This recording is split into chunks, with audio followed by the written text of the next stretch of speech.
In the sleepy village of St. Mary's Mead, a priceless 15th century chalice vanishes from St. Edmund's Church during a Sunday service, shattering the peace. Miss Jane Marple, a sharp-eyed spinster with a knack for unravelling secrets, steps in to solve the mystery. Was it the nervous priest, the clumsy altar boy, the pious visitor, or the charming collector with a hidden agenda? As clues like a drop of wax and a monogrammed box emerge, Miss Marple's keen insight leads her to the old mill, where the thief's greed betrays him. In just 30 seconds, dive into a classic Agatha Christie tale of deception, obsession, and the quiet triumph of truth. Chapter 1. The Quiet Village of St. Mary's Mead. The autumn sun cast a golden glow over St. Mary's Mead, where the thatched cottages and winding lanes seemed to drowse in timeless serenity. Miss Jane Marple, seated in her garden at Danemed Cottage, surveyed the village with eyes that missed nothing. Her hands, delicate yet steady, worked a pair of knitting needles, crafting a shawl in soft lavender wool. The rhythmic click of the needles was a counterpoint to the distant chime of St. Edmund's Church bells, which rang out each Sunday with a clarity that stirred the soul. Yet today, Monday, the village was anything but serene, for a scandal had erupted, a scandal that piqued Miss Marple's insatiable curiosity about the ways of human hearts. The antique chalice of St. Edmund's, a silver-gilt relic from the 15th century, had vanished during yesterday's morning service. Its absence was not merely a loss of property, but a wound to the village's pride. The chalice, adorned with sapphires that caught the candlelight like captured stars, had been a gift from a long-dead nobleman, its engravings telling tales of saints and martyrs. It was locked in the vestry safe after each use, or so the routine went, yet somehow it had slipped from sacred hands into shadow. Miss Marple, though slowed by the rheumatism that kept her from regular pews, had heard the news from Mrs. Clement, the vicar's wife, who had arrived at Danemead yesterday afternoon in a state of near panic. "Jane, it's simply unthinkable," Mrs. Clement had exclaimed, her round face flushed beneath her Sunday hat. "The chalice, gone!" Right in the middle of the service, or just after, we can't be sure. The congregation is in an uproar, and poor Thomas is beside himself. Thomas, of course, was Reverend Hargreaves, a man whose earnest sermons were matched only by his nervous habit of polishing his spectacles when flustered. Miss Marple had listened, her expression mild, her mind already sifting through possibilities. Theft, she knew, was not a random act. It was a story written in motive, opportunity, and character. Now, as she sat in her garden, the scent of late roses mingling with the crisp air, Miss Marple considered what she knew. The service had been well attended, with the usual villagers, farmers, shopkeepers, and the like, joined by two strangers. One was Miss Eleanor Price, a spinster from London, who had arrived to visit a cousin and attended out of piety or curiosity. The other was Mr. Lionel Drake, a collector of antiquities whose presence had caused a stir. He had asked to inspect the chalice after the service, citing its historical value. Then there was young Timothy Wells, the altar server, a gangly boy whose family had lived in St. Mary's Mead for generations, and of course, Reverend Hargreaves himself, the keeper of the safe's key. 4 souls, each with their own secrets, Miss Marple thought, her needles pausing as a blackbird trilled nearby. She recalled a similar incident years ago, when a silver teapot had disappeared from the vicarage during a fete. It had been found in the possession of a maid, tempted not by greed, but by a suitor's promise. People, Miss Marple mused, were predictable in their unpredictability. The chalice's theft suggested someone bold enough to act in a sacred space, yet cunning enough to evade notice. Was it the collector, driven by a passion for rare objects? The visitor, hiding a less pious purpose? The boy, swayed by youthful folly? Or even the priest, burdened by some unseen trouble?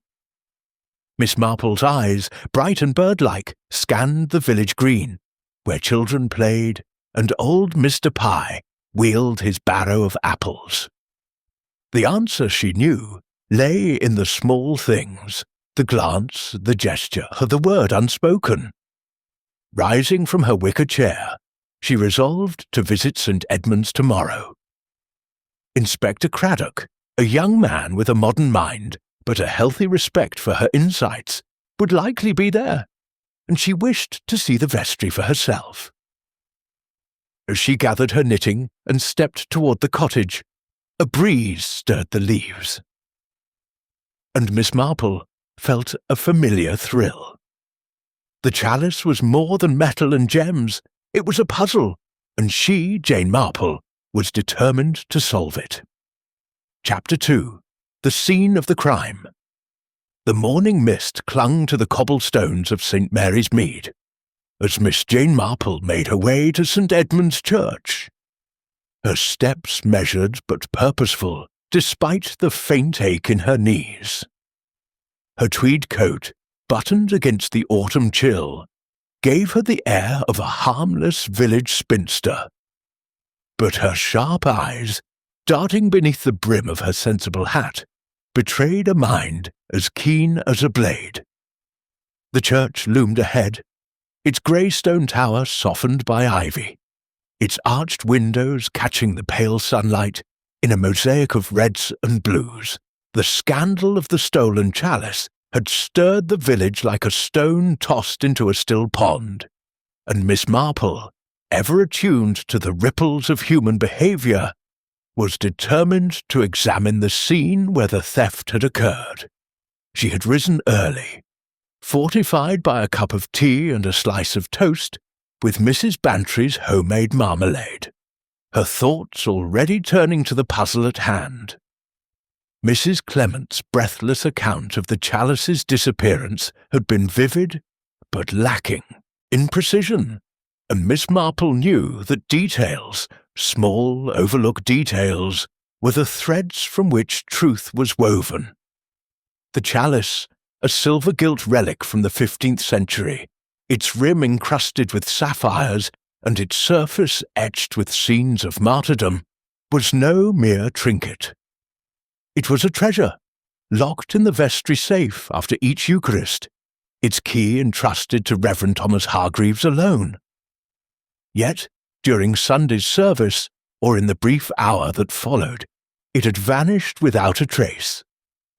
The safe, Mrs. Clement had assured her, showed no signs of force, and the key had not left the priest's possession. This, Miss Marple thought, was a puzzle that required not only cunning, but opportunity, and opportunity in a church full of worshippers was no small feat. As she approached St. Edmund's, the churchyard gate creaked under her gloved hand. The graveyard was silent, its headstones tilting like weary sentinels, and the air carried the faint scent of damp earth and yew. Miss Marple paused, her gaze lingering on the path leading to the vestry door, a narrow oak panel tucked at the side of the building. It was here, she suspected, that the thief had slipped in or out, unseen by the congregation. She recalled a theft in Chipping Cleghorn years ago, when a silver cigarette case had been taken from a drawing room during a crowded party. The culprit, a quiet governess, had used the bustle of the gathering to mask her movements. Churches, Miss Marple mused, were not so different. places of ritual and distraction, where a deft hand could work unnoticed. Reverend Hargreaves was waiting at the church door, his thin frame stooped slightly, his spectacles slipping down his nose. "Miss Marple, how good of you to come," he said, his voice tremulous. "I confess, I'm at my wit's end. The chalice, such a sacred trust, and now gone." He adjusted his glasses, a nervous tic that Miss Marple noted with interest. Anxiety, she knew, could stem from guilt as easily as from distress, and though she thought the priest an unlikely thief, she had learned never to dismiss a possibility. People, after all, were capable of surprising contradictions. "May I see the vestry, Reverend?" she asked, her tone gentle but firm. Hargreaves nodded, leading her through the nave, where the pews stood in orderly rows, and the air was heavy with the scent of old hymnals and polished wood. The altar, draped in white linen, gleamed softly in the light filtering through the stained glass windows. Miss Marple's eyes traced the scene, the brass candlesticks, the prayer book open to the day's readings, the velvet cloth where the chalice had rested during the service. It was a simple setting, yet one that held secrets, she was certain. The vestry was a small, cluttered room behind the altar, reached by a short corridor. Its stone walls were bare, save for a faded tapestry depicting Saint Edmund's martyrdom, and a narrow window admitted a sliver of light. The safe, an iron box of Victorian make, squatted in the corner, its surface pitted with age, but its lock gleaming with recent polish. Miss Marple knelt, ignoring the twinge in her joints, and examined it closely. The keyhole was unmarred, with no scratches or dents to suggest tampering. "And the key?" she asked, rising with the aid of her stick. Hargreaves patted his pocket, producing a heavy iron key with a worn handle. "It's never left me," he said, his voice earnest. "I locked the chalice in the safe myself after the service, just as I always do." Timothy, young Wells, the altar server, was tidying up, and I was distracted for a moment, answering Mr. Drake's questions about the chalice's history. But I'm certain I locked it. His brow furrowed, and he pushed his spectacles up again, a gesture that Miss Marple found oddly telling. Distraction, she thought, was the thief's ally, and the priest's certainty seemed less than absolute. She turned her attention to the room itself, her eyes sweeping over the details. The vestry was cramped, with a wooden table strewn with hymnals, a chair with a sagging cushion, and a peg on the wall where the priest's robes hung. The tapestry, she noted, was slightly askew, as if it had been brushed against. The floor, of worn stone, bore faint scuff marks near the safe, and a single drop of wax, hardly noticeable, caught her eye. It was not the beeswax of altar candles, but a cheaper sort, perhaps from a household taper. Miss Marple filed this away, recalling a case in Much Benham, where a thief had used a candle to work in the dark, avoiding the telltale glow of a torch. "Who else was near the altar after the service?" she asked, her voice deceptively mild. Hargreaves hesitated, his fingers twisting the key. "Only Timothy, as I said, and Mr. Drake, the collector." He was most curious about the chalice. Asked to examine it closely, said it resembled one he'd seen in a cathedral in York. I allowed him a brief look, but he was gone by the time I locked the safe. There was also Miss Price, the visitor from London. She stayed to pray after the service, kneeling near the altar. A devout woman, I thought.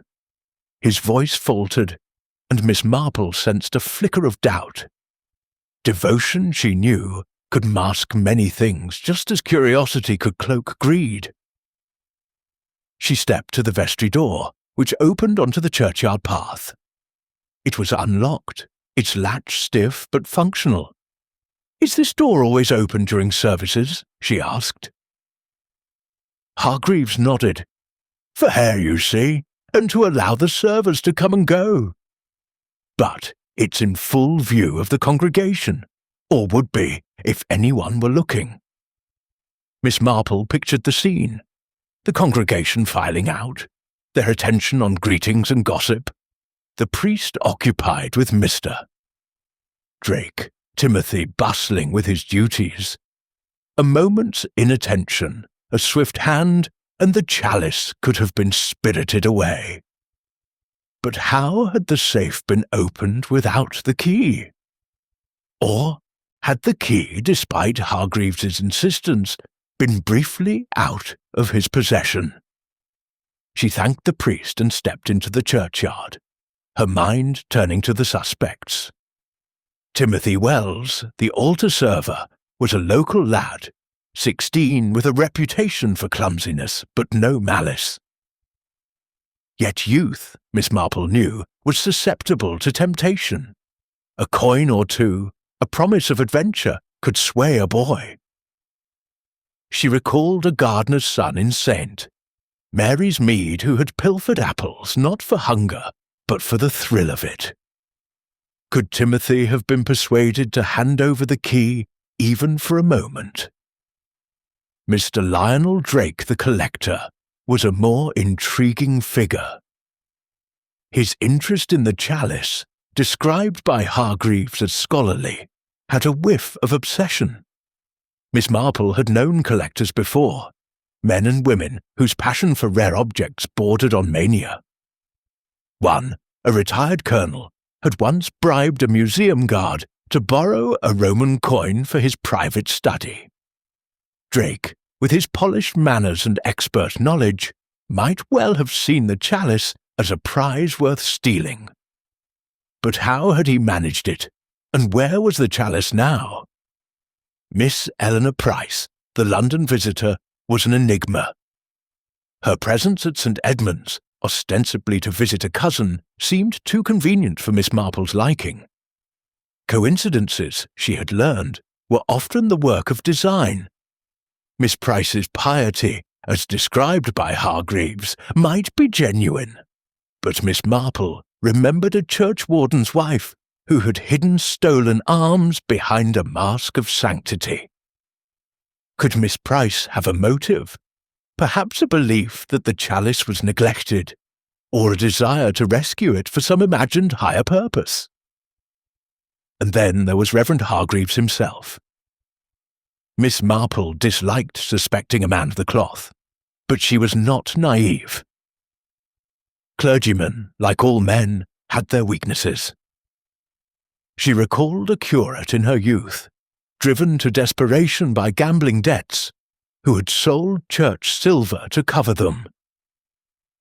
Hargreaves's nervous demeanour, his constant fidgeting with his spectacles, suggested a man under strain.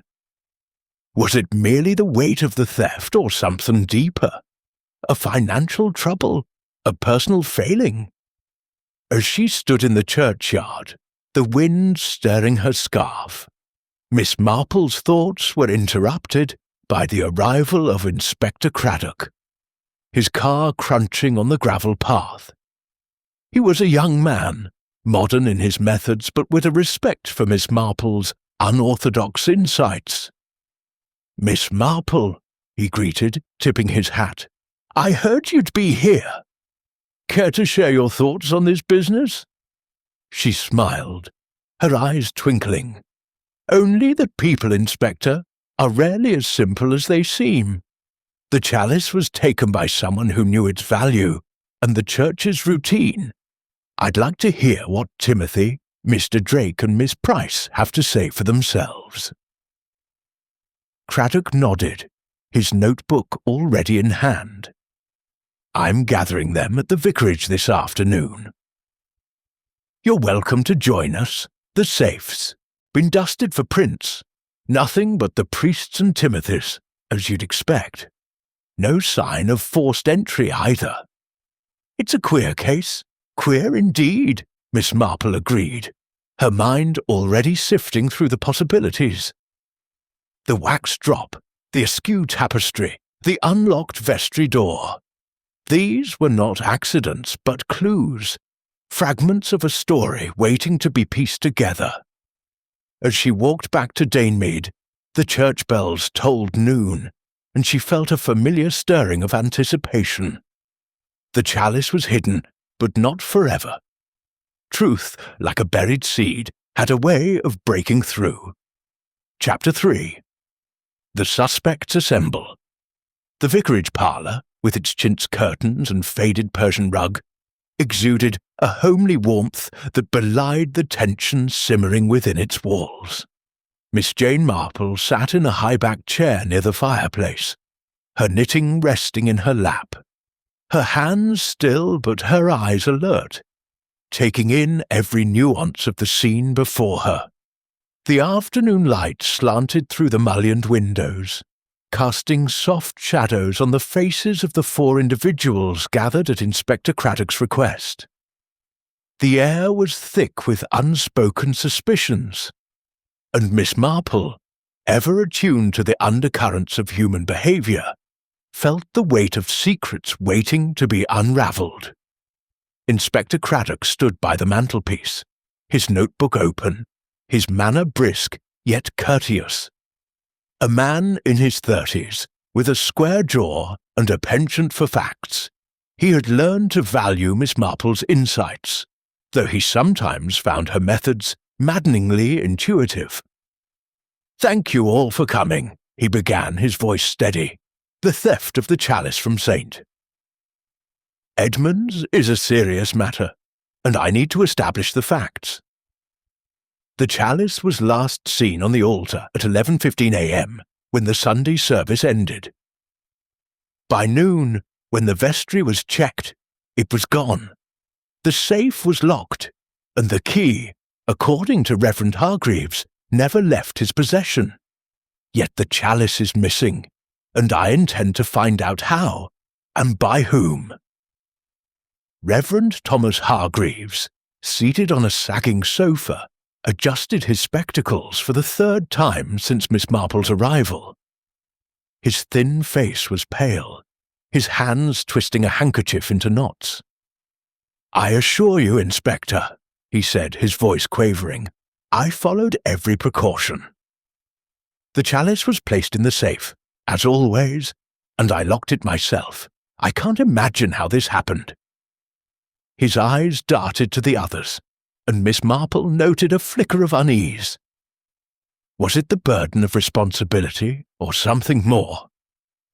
She recalled a village schoolmaster, years ago, whose nervous tics had betrayed a guilty conscience over misappropriated funds. Clergymen, she reminded herself, were not immune to human frailty.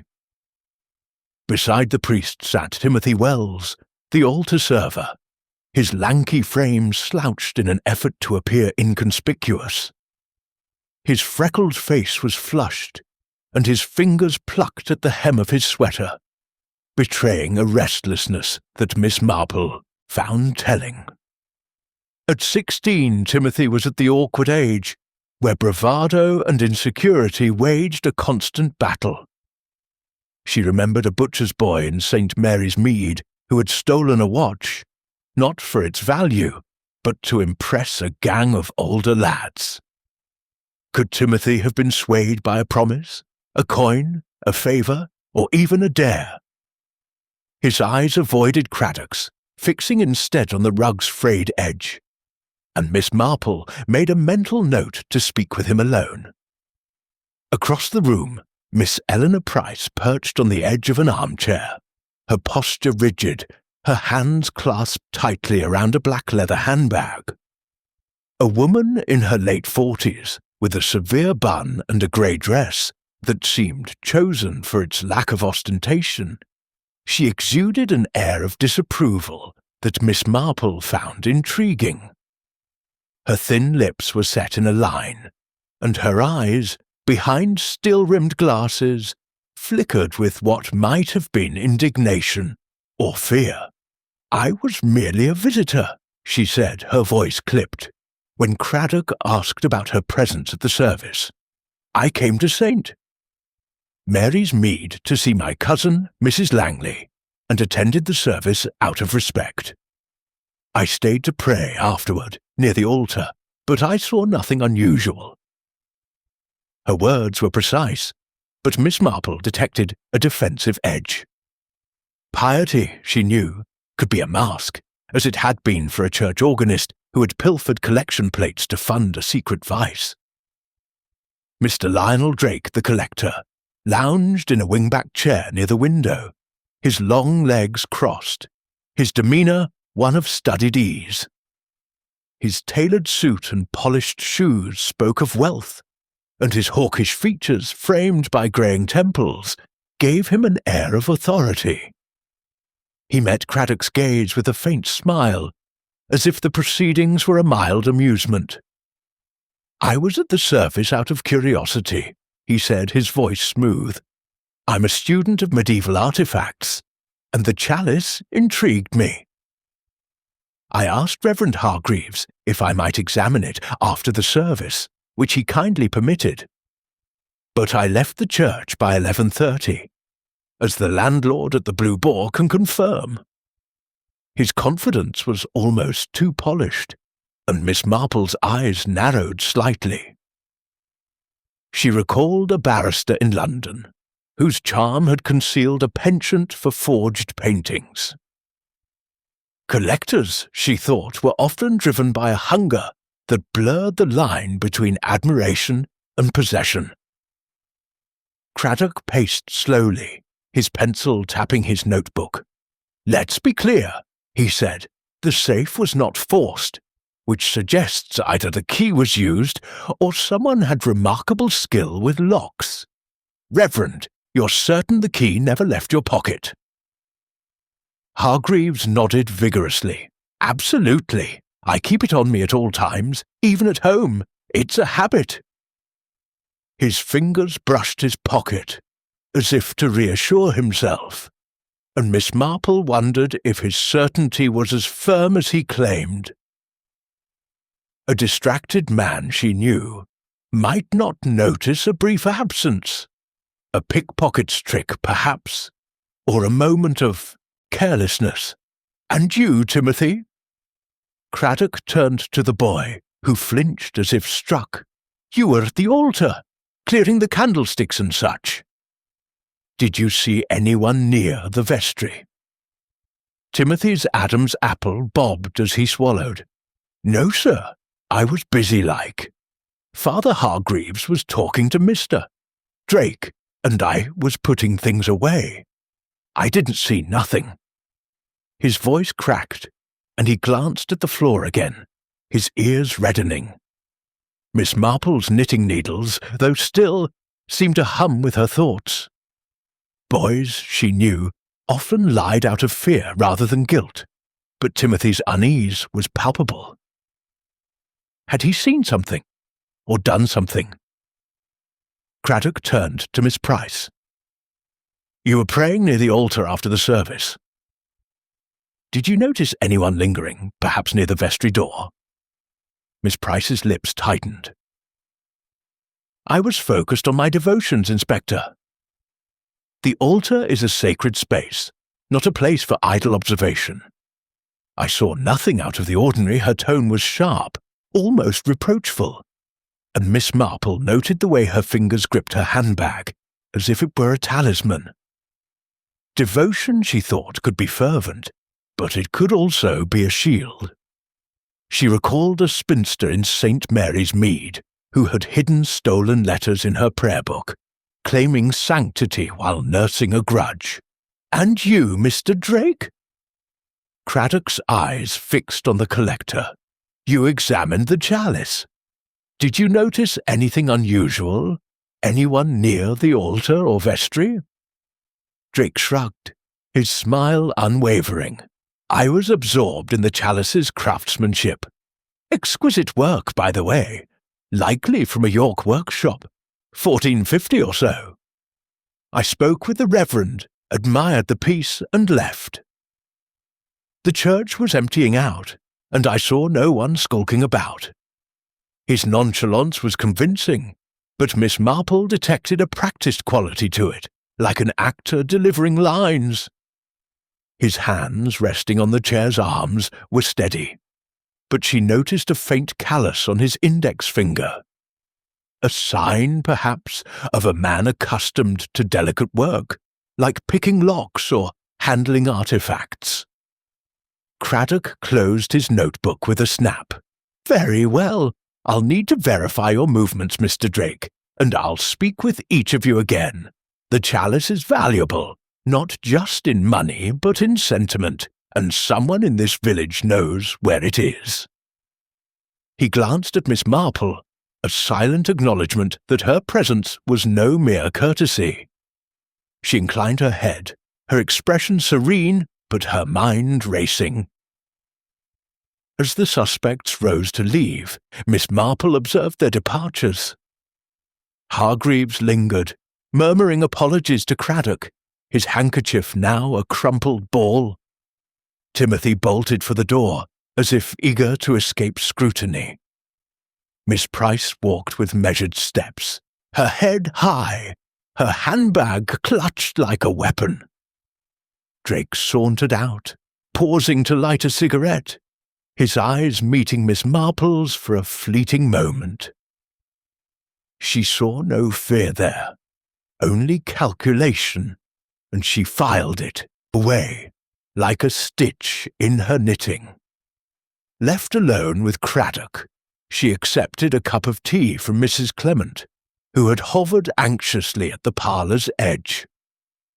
"What do you make of them, Miss Marple?" Craddock asked, his tone low. "A nervous priest, a jumpy boy, a pious spinster, and a smooth-talking collector." "One of them's lying, I'd wager. More than one, perhaps," Miss Marple replied, her voice soft. "People lie for many reasons, Inspector. Fear, shame, greed. Timothy is frightened, but whether of guilt or discovery, I can't yet say. Miss Price is too guarded, as if she's protecting something, though it may not be the chalice. Mr. Drake is too calm, and calm, in my experience, often hides calculation. As for the Reverend, well, a man of God can be as human as the rest of us." She sipped her tea, her eyes distant. "The vestry, Inspector. There's something there we've missed." "A small thing, perhaps, but small things tell large stories." Craddock smiled wryly. "You and your small things, Miss Marple. I'll have the vestry searched again, and I'll check Drake's alibi at the Blue Boar. Meanwhile, keep your eyes open, won't you?" "Always," she said, her needles resuming their gentle click. As she left the vicarage, the autumn air crisp against her cheeks, Miss Marple felt the puzzle taking shape. The chalice was gone, but its thief was near, hidden in plain sight. She would start with Timothy, she decided, for boys were often the weakest link, not in character, but in their inability to keep secrets. And secrets, she knew, were the key to unlocking the truth. Chapter 4. The Altar Server's Tale. The late afternoon sun bathed Miss Marple's cottage in a soft amber glow, its thatched roof glowing like a halo against the deepening autumn sky. Inside, the sitting room was a haven of order and comfort. A chintz-covered sofa, a polished tea tray, and the faint scent of lavender from a bowl of potpourri. Miss Jane Marple sat by the window, her knitting needles idle for once, as she awaited her guest.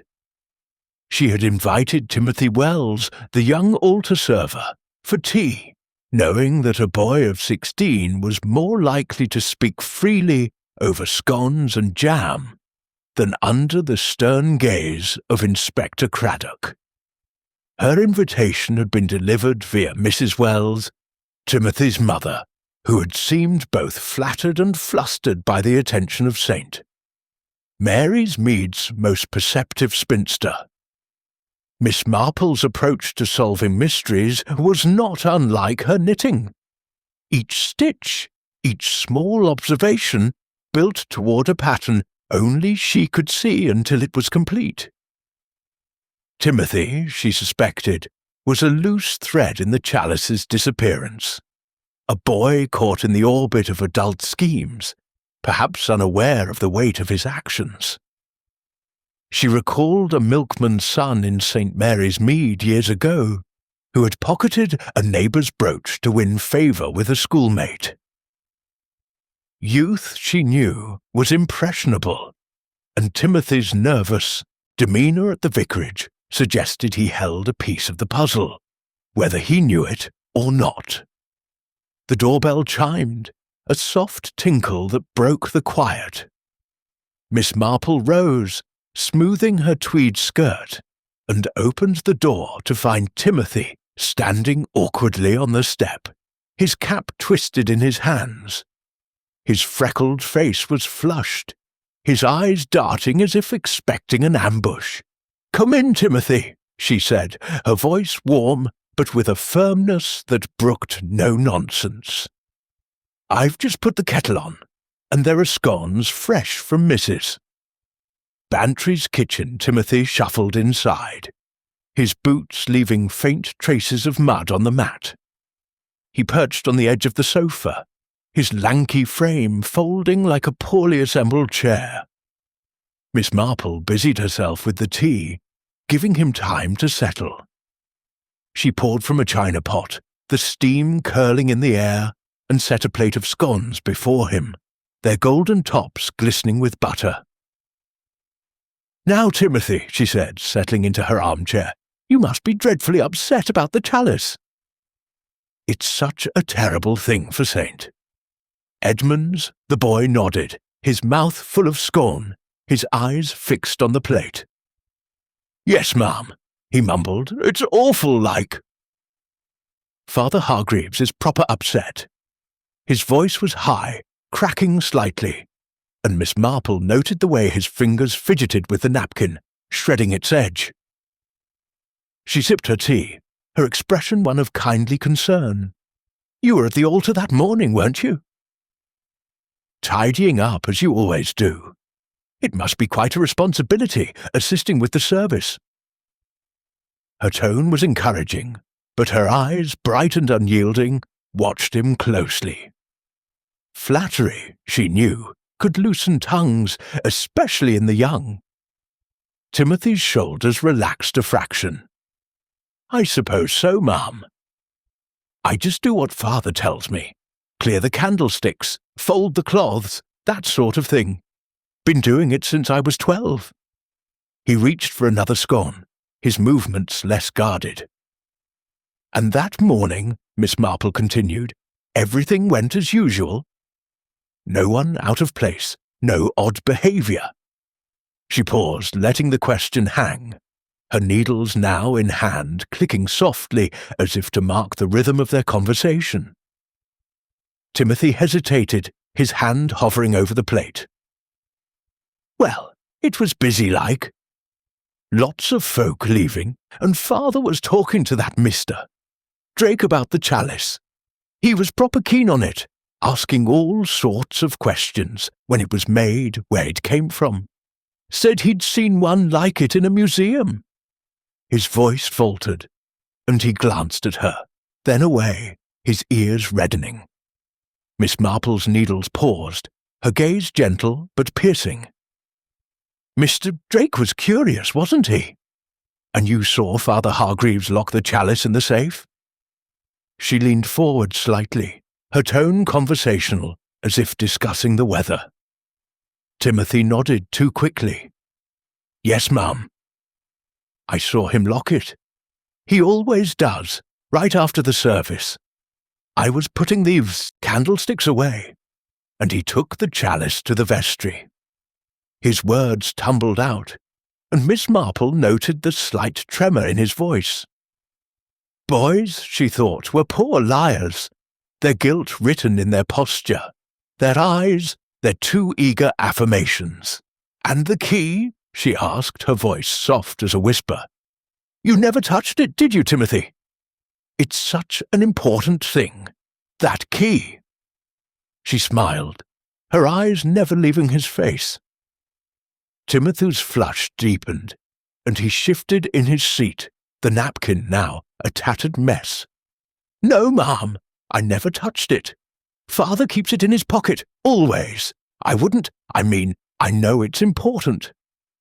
His voice rose, and he looked down, his hands clenching. Miss Marple's heart softened, but her mind remained sharp. He was hiding something, she was certain. Not necessarily theft, but a small act, perhaps, that weighed on his conscience. She changed tack, offering him more tea. "Of course, you wouldn't, dear. You're a good boy, helping at the church. But sometimes, you know, people can be persuaded to do things they wouldn't normally. A kind word, a bit of money, a promise of something exciting. It happens to the best of us." She spoke as if sharing a village anecdote, her tone light, but her words were a net, gently closing around him. Timothy's eyes widened, and for a moment she thought he might bolt. Then he slumped, his voice barely audible. "I didn't take it, Miss Marple. I swear I didn't, but Mr. Drake, he gave me $1 to fetch him a hymn book from the vestry after the service. Said he wanted to read the words of Abide with Me. I thought it was odd, but he was so polite, and $1's $1, you know." He looked at her, his expression pleading. "I left the door open just for a minute while I got it." Father was right there, talking to him. I didn't think nothing of it. Miss Marple's needles resumed their rhythm, her face serene but her mind racing. $1 for a hymn book, a flimsy excuse, but one a boy like Timothy wouldn't question. Mr. Drake, she thought, had engineered a moment alone in the vestry, or at least a moment when the door was unguarded. Had he slipped in, taken the key from a distracted Hargreaves, and opened the safe? Or was the hymn book merely a distraction, the theft accomplished later? She recalled a poacher in St. Mary's Mead, who had sent a boy on a fool's errand to steal a gamekeeper's keys. Distraction, she knew, was a thief's oldest trick. "You did nothing wrong, Timothy," she said, her voice soothing. "You were helping a gentleman, that's all. But tell me, did you see Mr. Drake go into the vestry? Or anyone else, perhaps? Miss Price, maybe, who was praying nearby?" Timothy shook his head. "No, ma'am." Miss Price was kneeling by the altar, muttering to herself. I didn't see her move. And Mr. Drake, he was standing by the altar with Father when I went to the vestry. I was only gone a minute. His voice was earnest, but Miss Marple sensed he was holding back, perhaps out of fear of implicating himself further. She offered him another scone, her smile encouraging.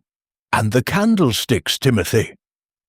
Reverend Hargreaves mentioned you were a bit clumsy with them that morning. Did anything unusual happen?" She asked this casually, but her eyes were fixed on his, watching for the telltale signs of evasion. Timothy's face reddened again, and he fidgeted. I knocked one over, ma'am. It fell on the floor, but it didn't break. I picked it up quick and put it back. Father didn't notice.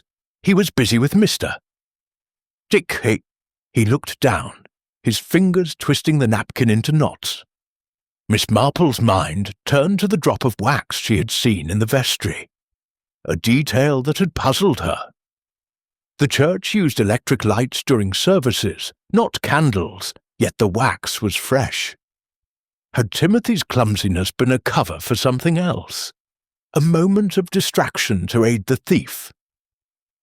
"You've been very helpful, Timothy," she said, her tone warm. "You mustn't worry. These things have a way of sorting themselves out." She rose, signalling the end of their talk, and Timothy stood, relief washing over his face. As he left, clutching his cap, Miss Marple watched him go, her mind piecing together the fragments. Timothy's story, she thought, was truthful but incomplete. He had been manipulated, perhaps unwittingly, and missed her. Drake's shilling was no innocent gesture. Returning to her knitting, Miss Marple considered her next move. Drake's interest in the chalice was no mere scholar's curiosity. His actions suggested a plan calculated and bold. She recalled a jeweller in London who had bribed a shop boy to leave a door unlocked, allowing a theft to go unnoticed. Drake, with his polished charm and expert knowledge, was a likely candidate, but she needed more. Evidence, not supposition. The wax drop, the open vestry door, Timothy's unease. These were clues, small but significant, pointing to a moment of opportunity. She would speak to Inspector Craddock about Drake's movements, and perhaps visit the Blue Boar to test his alibi. But first, she thought, Mr. Lionel Drake himself deserved a closer look. Collectors, she knew, were dangerous when their desires turned to obsession. And the chalice, with its gleaming sapphires, was a temptation few could resist. Chapter 5. The collector's motive, the Blue Boar Inn, nestled at the edge of St. Mary's Mead, was a sturdy timbered building with a sign that creaked gently in the autumn breeze. Its low ceilings and worn flagstone floors spoke of centuries past, yet it carried a cheerful bustle, with locals nursing pints and travellers pausing for a meal. Miss Jane Marple, her tweed coat neatly buttoned and her hat tilted just so, stepped into the inn's taproom with the air of a village spinster on a harmless errand. But her eyes, bright and unyielding beneath their mild exterior, were fixed on a singular purpose: to take the measure of Mr. Lionel Drake, the collector whose interest in the stolen chalice seemed to burn brighter than scholarly curiosity. Miss Marple had contrived her visit with care, arranging to meet Mrs. Bantry, her old friend, for lunch at the inn. Mrs. Bantry, with her penchant for gossip and her unerring knack for knowing everyone's business, was the perfect pretext for observing Drake without arousing suspicion. Miss Marple knew that collectors, like certain moths drawn to flame, could be consumed by their desires, and Drake's polished demeanour at the vicarage had struck her as a carefully crafted mask. She recalled a retired professor in St. Mary's Mead who had once bartered his family's silver for a single rare manuscript, his obsession blinding him to propriety. Drake, she suspected, was cut from similar cloth, and she meant to find out just how far his passion for antiquities extended. The taproom was half full, its air thick with the scent of ale and roasted meat. Mrs. Bantry, already seated at a corner table, waved her over with a flourish. "Jane, there you are. I've ordered us the shepherd's pie. It's quite the best thing here." Her voice was loud enough to carry, and Miss Marple smiled, settling into her chair with a view of the room. Mr. Drake was at the bar, conversing with the landlord, Mr. Hobbs, his tall frame leaning casually against the counter. His tailored coat and the glint of a gold watch chain suggested wealth, but it was his hands, long-fingered, steady, with that faint callus on the index finger, that caught Miss Marple's attention. They were the hands of a man accustomed to precision, perhaps in handling delicate artifacts, or, she thought, manipulating a lock. Mrs. Bantry followed her gaze, her eyes twinkling with mischief. "That's the collector fellow, isn't it? Quite the charmer, I hear. Been asking all sorts of questions about the village. Says he's writing a book on church relics." She lowered her voice, leaning closer. "Do you think he's got something to do with the chalice, Jane?" He was awfully keen on it, from what Mrs. Clement says. Miss Marple's knitting, a small skein of lavender wool tucked in her bag, remained untouched as she sipped her tea. "People who ask many questions, Dolly, are often looking for something specific," she said softly. "Mr." Drake's interest in the chalice may be scholarly, but passion can lead to dangerous places. She recalled a dealer in rare books who had charmed a librarian into lending him a priceless volume, only to vanish with it. Charm, she knew, was a thief's finest tool. She excused herself, approaching the bar under the guise of requesting more hot water for the teapot. Drake turned as she neared, his hawkish features softening into a smile. "Miss Marple, isn't it?" he said, his voice smooth as polished oak. "A pleasure to see you again." "Are you a regular at the Blue Boar? Only when the occasion calls," she replied, her tone light but her eyes sharp. "I understand you're a student of history, Mr. Drake. The chalice must have been a rare treat for you." She watched him closely, noting the way his smile tightened, just for a moment, before relaxing into its easy curve. "Oh, indeed," he said, swirling his glass of whiskey. "It's a remarkable piece, Gothic, likely crafted in York, with sapphires that suggest a noble patron. I'd have given a fortune to study it properly, perhaps in my own collection." He laughed a low, practised sound, but Miss Marple caught the gleam in his eyes. A spark of hunger, not unlike that of a fox eyeing a henhouse. "Such a pity it's gone," he added. "A loss to history, not just the parish." Miss Marple nodded, her expression one of polite interest. "You examined it after the service, I believe. You must have been one of the last to see it." Her voice was gentle, but her question was a probe, testing the edges of his composure.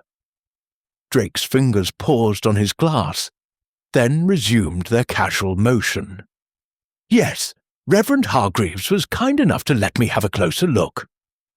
I was there perhaps 5 minutes, no more. The boy, Timothy was it, was bustling about, and I left soon after. By noon I was here, enjoying Mr. Hobbs's excellent ale." He gestured to the landlord, who nodded absently, wiping a glass. Miss Marple smiled, her mind turning over his words. His alibi was convenient, but alibis, she knew, were only as strong as their witnesses. She recalled a case in Much Benham where a thief had claimed to be at a pub, only for the barmaid to admit she hadn't noticed his arrival until later. "It must be fascinating, collecting such treasures," she said, steering the conversation. "Do you have a collection of your own, Mr. Drake? In London, perhaps?" His smile widened, but his eyes grew guarded. "A modest one, yes.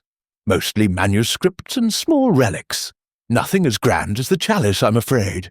I keep them in my study, for private study." He sipped his whiskey, and Miss Marple noted the careful choice of words. Private study, she thought, could mean many things. A scholar's pursuit or a hoarder's obsession. She recalled a widow in St. Mary's Mead who had hidden stolen jewellery in her attic, claiming it was for safekeeping. Collectors, she mused, often justified their sins with lofty words.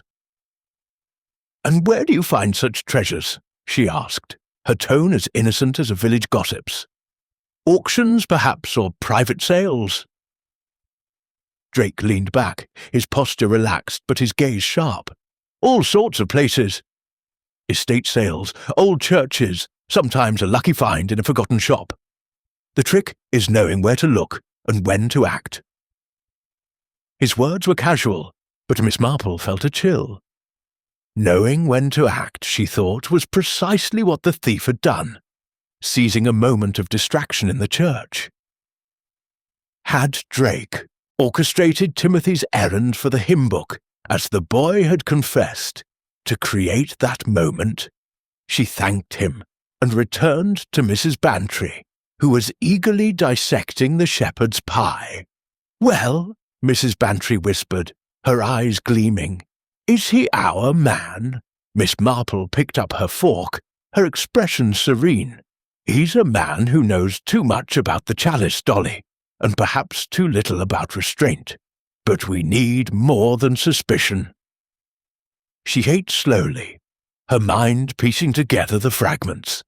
Drake's charm, his steady hands, his convenient alibi, all pointed to a man capable of theft. But where was the chalice? A collector of his caliber would not keep it in plain sight, nor would he sell it hastily. She recalled a London art dealer who had hidden a stolen painting in a rented cottage, waiting for the scandal to fade.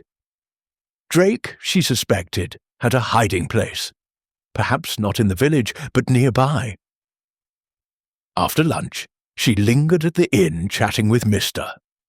Hobbs while Mrs. Bantry paid the bill. "Mr. Drake seems a pleasant gentleman," she remarked, her voice casual. "Was he here long on Sunday after the service?" Hobbs scratched his chin, his brow furrowing. "Came in about noon, I reckon." Ordered a pint and sat by the window, looking a bit flushed, like he'd been hurrying. Stayed maybe an hour. His words were vague, and Miss Marple noted the lack of precision. Noon, she thought, was just enough time for Drake to leave the church, hide the chalice, and establish his presence at the inn. But where had he gone in those critical minutes between 11:30 and noon? She thanked Hobbs and stepped outside, her mind turning to the churchyard path. The vestry door, left open during Timothy's errand, offered a window of opportunity, but the safe's lock remained a puzzle. Had Drake picked it, or had he somehow obtained the key? She recalled the drop of wax in the vestry, a clue that suggested someone had worked in the dark, perhaps to avoid electric light. Drake, with his steady hands and calculated charm, was a likely candidate, but she needed evidence, something tangible to tie him to the theft. As she walked back to Danemead, the village settling into its evening hush, Miss Marple felt the threads of the mystery tightening. Drake's obsession with the chalice, Timothy's unwitting aid, the wax drop, all were pieces of a pattern not yet complete. She would ask Inspector Craddock to check Drake's movements more closely, perhaps trace his travels beyond St. Mary's Mead. Collectors, she knew, were patient, but their impatience often betrayed them. And Mr. Lionel Drake, with his gleaming watch chain and guarded eyes, was a man whose patience, she suspected, was wearing thin. Chapter 6. The Visitor's Secret. The village shop in St. Mary's Mead, with its jumble of tinned goods, fresh bread and gossip, was a hub of daily life, where secrets were traded as freely as shillings. Miss Jane Marple, her straw basket, hooked over her arm, stepped inside on a crisp Tuesday morning, ostensibly to purchase a packet of tea and a skein of wool. But her true purpose was to observe Miss Eleanor Price, the London visitor whose presence at St. Edmund's on the day of the chalice's theft struck her as more than coincidental. Miss Marple knew that strangers in a village were like stones in a stream, disrupting the flow until their true shape was revealed. And Miss Price, with her prim demeanour and guarded eyes, was a stone whose edges needed examining. The shop was bustling, with Mrs. Weatherby behind the counter, her apron dusted with flour, and a handful of villagers debating the price of eggs. Miss Marple spotted Miss Price near the shelves of preserves, her severe grey dress and tightly pinned bun setting her apart from the colourful chatter of the locals. She was inspecting a jar of gooseberry jam with a scrutiny that seemed excessive for a casual purchase. Miss Marple, her expression one of mild curiosity, approached with the ease of a neighbour exchanging pleasantries. "Good morning, Miss Price," she said, her voice soft but clear. "I see you've found Mrs. Weatherby's famous jam. It's quite the treat in St. Mary's Mead." Miss Price started slightly, her hand tightening on the jar before she turned, her lips forming a thin smile. "Miss Marple, isn't it? Yes, I've heard the jam is excellent. I thought I'd take some back to London for my cousin." Her voice was clipped, with a hint of strain, and Miss Marple noted the way her eyes flicked toward the door, as if measuring the distance to escape. She recalled a governess in St. Mary's Mead, who had carried stolen letters in her shopping basket, her nervousness betrayed by just such glances. "How kind of you to visit your cousin," Miss Marple said, selecting a tin of biscuits with deliberate care. "Mrs. Langley, isn't it? I believe she lives near the mill. It must be a comfort to have family in such a peaceful village." Her tone was conversational, but her words were a gentle probe, testing the waters of Miss Price's story. Miss Price's smile faltered, and she set the jam down with a small clink. "Yes, Mrs. Langley is not well, you see. I came to help her settle some affairs." Her words were measured, but Miss Marple caught the hesitation. The slight pause before affairs people she knew often cloaked their motives in vague terms, and Miss Price's explanation felt like a curtain drawn over a hidden stage. She recalled a churchwarden's sister who had visited St. Mary's Mead under the guise of family duty, only to be caught selling pilfered hymnals to a dealer. "You were at St. Edmund's on Sunday, I understand," Miss Marple continued, her eyes bright with interest. "Such a lovely service, though terribly marred by the chalice's loss. You were praying near the altar afterward, weren't you?" It must have been a shock to hear of the theft, she tilted, her expression one of sympathetic concern, but her gaze was unwavering. Miss Price's fingers adjusted her glasses, a gesture that betrayed a flicker of unease. "Yes, it was dreadful," she said, her voice tight. "I was praying, as I often do after services. I find old churches so inspiring, Saint. Edmund's is a gem, though I fear its treasures are not always valued as they should be." Her tone carried a hint of reproach, and Miss Marple's interest sharpened. Was this a genuine lament, or a veiled justification? She recalled a spinster in Much Benham who had rescued a church relic, believing it neglected by the parish. Could Miss Price harbour such a delusion? "You're quite right about old churches," Miss Marple said, her voice warm. "They hold such history. The chalice, for instance, such a beautiful piece. Did you have a chance to see it closely during the service?" She asked this casually, as if admiring a flower arrangement, but her eyes missed nothing, the way Miss Price's posture stiffened, the slight tightening of her lips. "I saw it from a distance," Miss Price replied, her words clipped. "It was on the altar, of course, during the Eucharist. I had no need to examine it closely. My thoughts were on higher matters." Her tone was almost defiant, and Miss Marple noted the way her hands clasped her handbag, the knuckles whitening. Higher matters, she thought, could mean many things: devotion, or perhaps a conviction that justified theft. She recalled a case in Chipping Cleghorn where a woman had stolen a silver cross, claiming it was to protect it from vandals. The shop door jingled, and Mrs. Bantry bustled in, her cheeks flushed from the morning chill. "Jane, "There you are," she called, then lowered her voice as she joined them. "Miss Price, how nice to see you. I was just telling Jane about your work with church preservation in London. Quite admirable, isn't it?"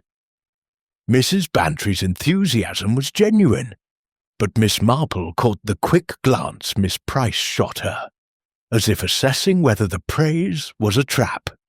"Mrs. Bantry is too kind," Miss Price said, her smile thin. "I do what I can to protect our heritage. Too many churches fall into neglect, their relics forgotten or misused." Her voice carried a fervour that Miss Marple found telling. Passion, she knew, could twist into obsession, and Miss Price's zeal suggested a woman who might act on principle, even misguided ones. Mrs. Bantry, oblivious to the undercurrents, chattered on. "Oh, absolutely. Why, St. Edmund's could use a bit of your expertise. That safe in the vestry is ancient, positively medieval, Jane says." She laughed, but Miss Marple's mind was on the safe, its unmarred lock, and the key that Reverend Hargreaves insisted had never left his pocket. Miss Price's presence near the altar, her self-proclaimed devotion, raised questions. Had she lingered to pray or to watch, or perhaps to act? "Miss Price," Miss Marple said. As if struck by a sudden thought, "You must have noticed the comings and goings near the altar after the service. Mr. Drake, for instance, was so interested in the chalice, and young Timothy was tidying up. Did you see anything that struck you as odd?" Her tone was gentle, almost apologetic, but her question was a needle, pricking at the fabric of Miss Price's composure. Miss Price's eyes narrowed slightly, and she adjusted her handbag strap. "I was absorbed in my prayers, Miss Marple. I didn't notice much beyond the altar itself. Mr. Drake was speaking with the Reverend, and the boy was clattering about with the candlesticks. It all seemed quite ordinary. Her words were firm, but Miss Marple detected a brittleness, as if she were reciting a prepared line. She recalled a librarian who had denied seeing a theft, only to admit later that she had looked away at a critical moment. Was Miss Price's devotion a cover for inattention, or something more deliberate? Mrs. Weatherby called Miss Price to the counter, and Miss Marple stepped back, her basket now holding tea and biscuits. As Miss Price paid for her jam, Miss Marple exchanged a glance with Mrs. Bantry, who raised an eyebrow. "She's a bit stiff, isn't she?" Mrs. Bantry whispered. "Not exactly the friendly type." "Some people," Miss Marple replied softly, "are more comfortable with relics than with people. But relics, Dolly, can stir strange passions." She smiled, but her mind was elsewhere, piecing together the fragments of Miss Price's behaviour. Her fervour for church preservation, her presence near the altar, her guarded responses, all suggested a woman with a purpose, though whether it was theft or something else, Miss Marple could not yet say. As they left the shop, Mrs. Bantry linked arms with her. "You're up to something, Jane. I can tell. Is Miss Price our thief?" Her voice was eager, but Miss Marple shook her head. "Not necessarily, Dolly. But she's hiding something, a belief perhaps, or a grudge. People like Miss Price don't act without reason, and reason, in my experience, is often personal." She recalled a vicar's wife who had concealed a stolen brooch, driven by a sense of injustice. Miss Price's motives, she thought, might be similarly tangled.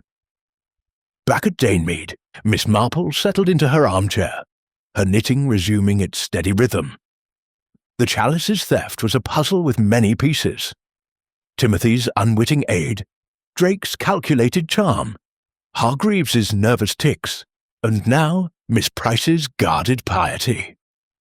She thought of the wax drop in the vestry, a clue that pointed to a clandestine act. Had Miss Price, under the guise of prayer, slipped into the vestry? Or was she a bystander, her zeal making her a convenient scapegoat? Miss Marple's needles clicked, her mind weaving the threads. She would ask Inspector Craddock to look into Miss Price's background, her work in London, her cousin's affairs. Secrets, she knew, were like shadows. They followed their owners, waiting for the light to reveal them. Chapter 7. The Priest's Burden, the Vicarage of St. Edmund's, with its sagging gables and rose-tangled garden, stood as a quiet sentinel at the edge of St. Mary's Mead, its walls steeped in the gentle weariness of age. Inside the study where Reverend Thomas Hargreaves received Miss Jane Marple was a clutter of books, papers, and ecclesiastical odds and ends, the air heavy with the scent of old leather and wax polish. Miss Marple, seated in a worn armchair, her knitting bag at her side, observed the priest with a blend of sympathy and scrutiny. His thin face, framed by greying hair, was etched with lines of worry, and his fingers, perpetually adjusting his spectacles, betrayed a nervous energy that piqued her curiosity. The theft of the chalice had cast a pall over the parish, but Miss Marple suspected that Hargreaves's distress ran deeper than pastoral concern. People she knew carried burdens unseen, and a man of the cloth was no exception. She had accepted his invitation to tea with a gracious nod, sensing an opportunity to probe the heart of a man whose role made him both guardian and potential suspect. The vicarage was quiet, Mrs. Clement having gone to visit a sick parishioner, and the solitude seemed to weigh on Hargreaves as he poured tea from a chipped pot, his hands trembling slightly. "Miss Marple," he began, his voice soft but strained, "I'm so grateful for your interest in this dreadful affair. The chalice, its loss is a wound to St. Edmund's, and I feel it keenly, as if I've failed in my duty." He pushed his spectacles up, a gesture Miss Marple noted as a reflex of discomfort, and she recalled a curate in her youth whose nervous habits had masked a secret debt, repaid with church silver. "There's no need to blame yourself, Reverend," she said, her tone soothing but her eyes sharp. "The chalice was a treasure, and treasures attract covetous eyes. You locked it in the safe, you say, as always." She sipped her tea, the china cup warm in her hands, her question as gentle as a breeze, but aimed with precision. Hargreaves nodded, his handkerchief twisting in his lap. Yes, as always. After the service, I took the chalice to the vestry, with Timothy trailing behind with the candlesticks. Mr. Drake was there, asking about the chalice's history, its provenance, the sapphires. I showed it to him briefly, then placed it in the safe and turned the key. I'm certain of it. His voice faltered, and he glanced at the window as if expecting the chalice to reappear in the garden. Miss Marple's knitting needles, though still in her bag, seemed to click in her mind, marking the rhythm of his words. Certainty, she knew, could be a fragile thing, especially in a distracted man. "And the key?" she asked, her voice mild. "It remained with you, even during Mr. Drake's questions?" She leaned forward slightly, her expression one of kindly concern, but her gaze was unyielding, searching for the flicker of doubt she suspected lay beneath his assurances. Hargreaves patted his pocket, as if to confirm the key's presence even now. "Always in my pocket, Miss Marple." "I never let it out of my sight. It's a heavy old thing, not easily mislaid." His smile was weak, and Miss Marple noted the way his eyes avoided hers, darting to the cluttered desk. She recalled a vicar in Chipping Cleghorn who had sworn his keys were secure, only to admit later that he'd left them on a table during a moment of distraction. Distraction, she thought, was the thief's opportunity, and Hargreaves's encounter with Drake seemed fraught with it. "You must have been terribly busy after the service," she said, her tone sympathetic. "Miss..." Drake's questions, Timothy's duties, Miss Price praying nearby. "It's a wonder you could keep track of everything. Services can be such a flurry, can't they?" She smiled, inviting confidence, but her words were a net, gently cast to catch any stray admissions. Hargreaves sighed, his shoulders sagging. Indeed, it was rather chaotic. Mr. Drake was so insistent, asking about the chalice's craftsmanship, its age. I fear I was a bit flustered. Timothy dropped a candlestick, you see, and I was trying to answer Mr. Drake while keeping an eye on the boy. But I'm sure I locked the safe before I left the vestry. His voice wavered, and Miss Marple caught the word sure, softer than the rest, as if he were trying to convince himself as much as her. She set her cup down, her hands folding neatly in her lap. "And the parish, Reverend, how are the finances?" "Maintaining an old church like Saint. Edmonds must be a challenge, with such treasures to protect." Her question was delicate, but her eyes were keen, watching for the telltale signs of discomfort. She recalled a churchwarden in St. Mary's Mead who had sold a silver plate to cover parish debts, his shame hidden behind fervent sermons. Money, she knew, could drive even the devout to desperate acts. Hargreaves's face paled, and his fingers tightened on the handkerchief. "Oh, we manage," he said quickly, too quickly. "The congregation is generous, and we've a small endowment. It's tight, of course. Old churches always are. But we get by." His eyes flickered to the desk, where a ledger lay half buried under papers, and Miss Marple made a mental note to ask Mrs. Clement about the parish accounts. A priest's burden, she thought, could be more than spiritual. A debt, a misstep, a moment of weakness could unravel even the holiest of men. "You carry a great responsibility," she said, her voice warm. "It's no small thing safeguarding a relic like the chalice." Did anyone else show interest in it recently? Visitors, perhaps, or parishioners? She asked this casually, as if making conversation, but her mind was on Miss Price's zeal and Drake's calculated charm. Hargreaves, she suspected, might have noticed more than he realized. He frowned, adjusting his spectacles again. Well, Miss Price did mention the chalice during the service. She said it was a fine example of Gothic work, though she seemed more concerned about its care. She suggested we install a modern safe, said the old one was inadequate. I thought it a bit forward, but she meant well, I'm sure.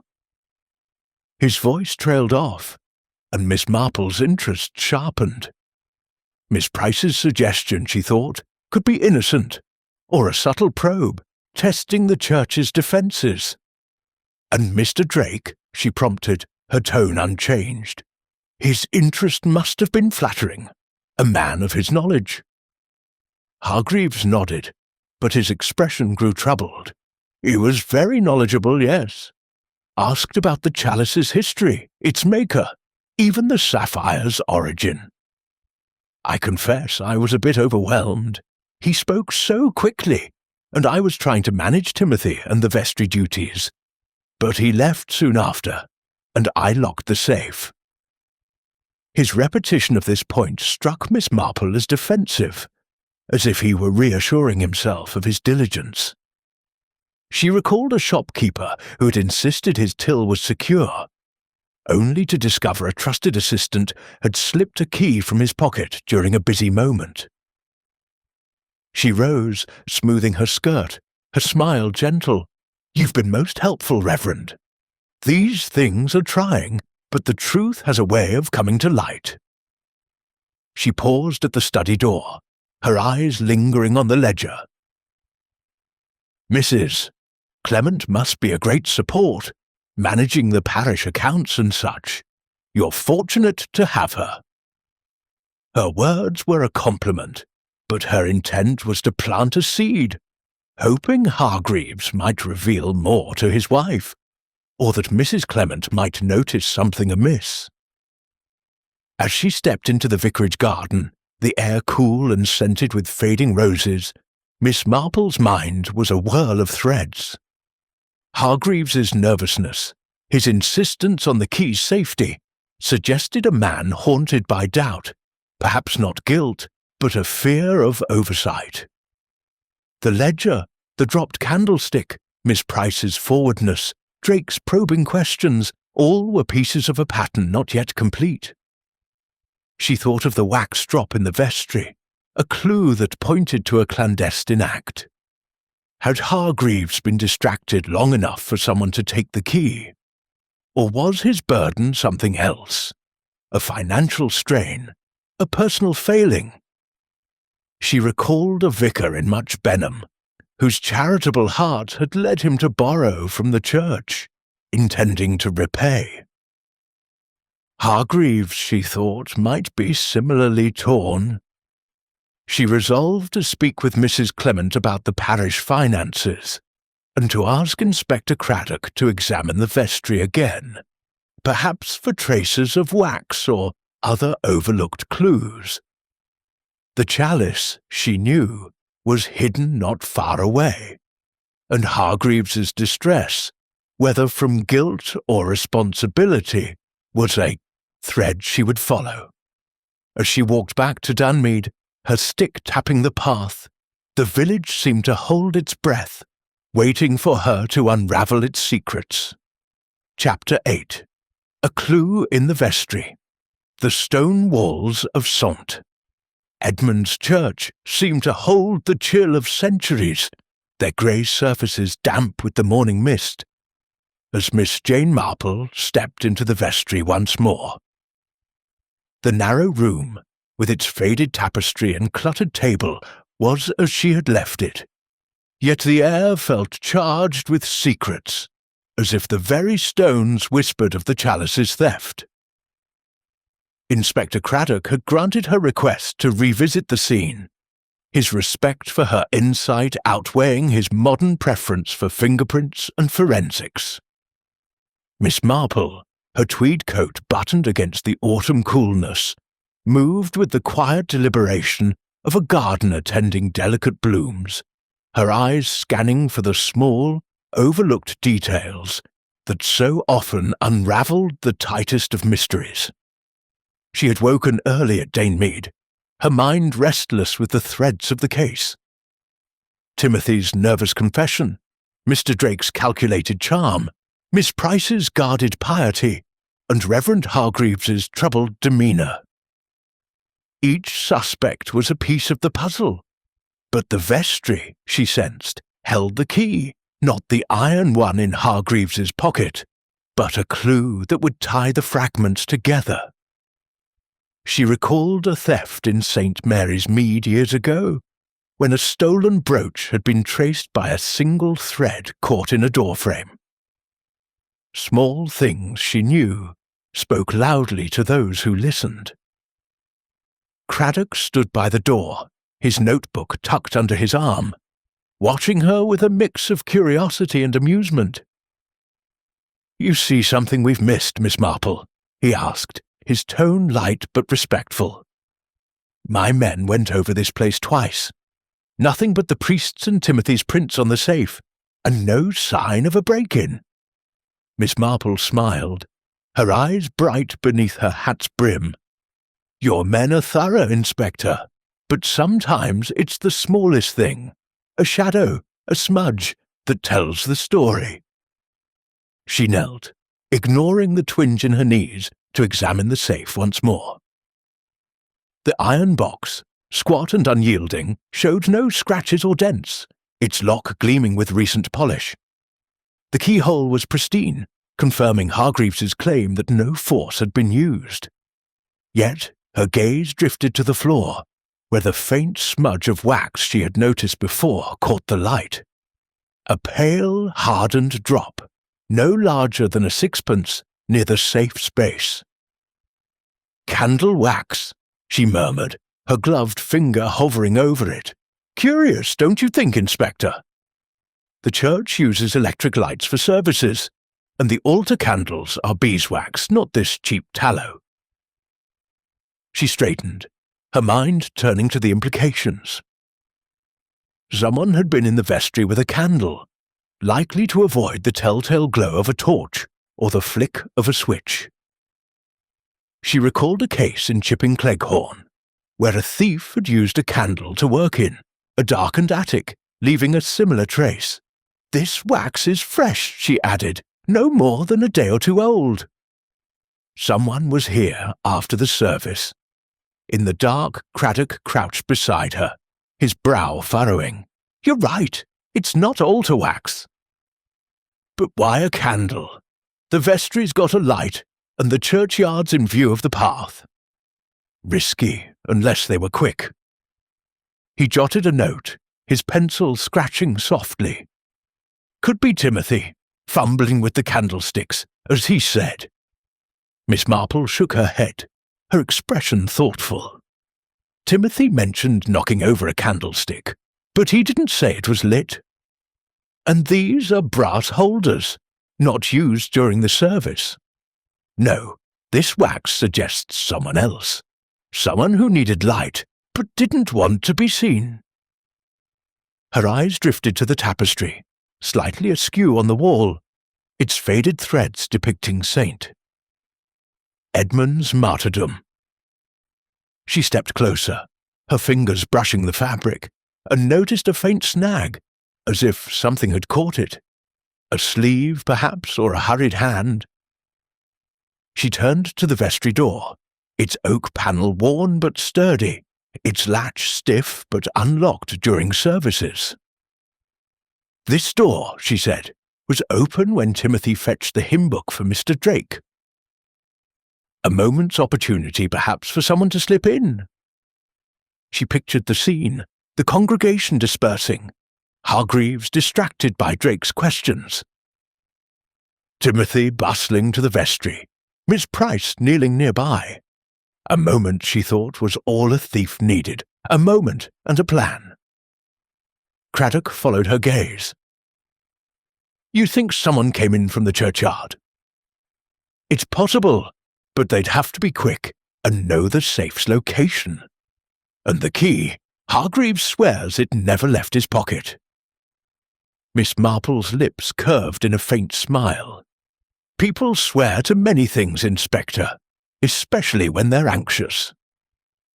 Reverend Hargreaves was flustered, by his own admission. A skilled hand could lift a key, even briefly, and return it unnoticed. She recalled a pickpocket in London who had lifted a watch from a distracted vicar during a crowded bazaar, the theft unnoticed until hours later. Or perhaps, she added, the safe wasn't the obstacle we think. An old lock, even a good one, can be persuaded by someone with the right tools. Her eyes returned to the wax drop, its edges sharp, suggesting it had fallen recently. "This wax," she said, "is a clue, but not the whole story." Whoever used it was cautious, working in the dark, perhaps to open the safe or to hide the chalice. She stepped to the narrow window, its leaded panes admitting a sliver of light. The churchyard beyond was quiet, but she imagined it on Sunday with villagers lingering, unaware of a thief moving swiftly through the shadows.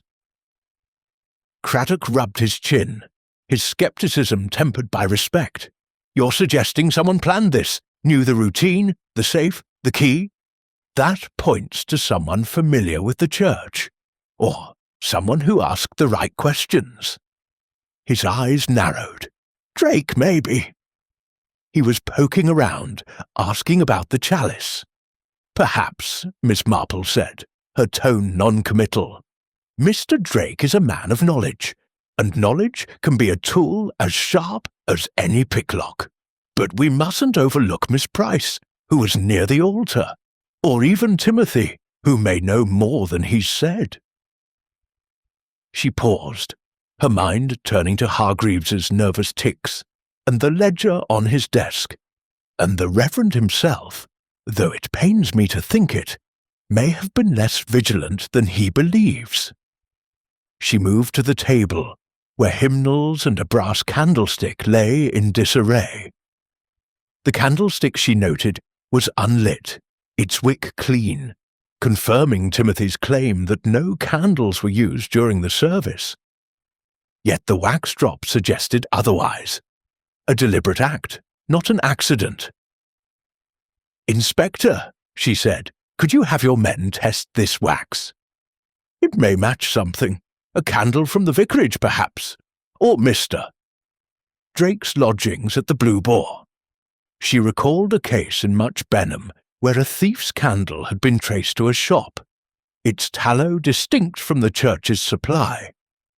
Craddock nodded, making another note. "I'll have it analysed. And I'll check the churchyard path for footprints, though the rain's likely washed them away. Anything else you've spotted, Miss Marple?"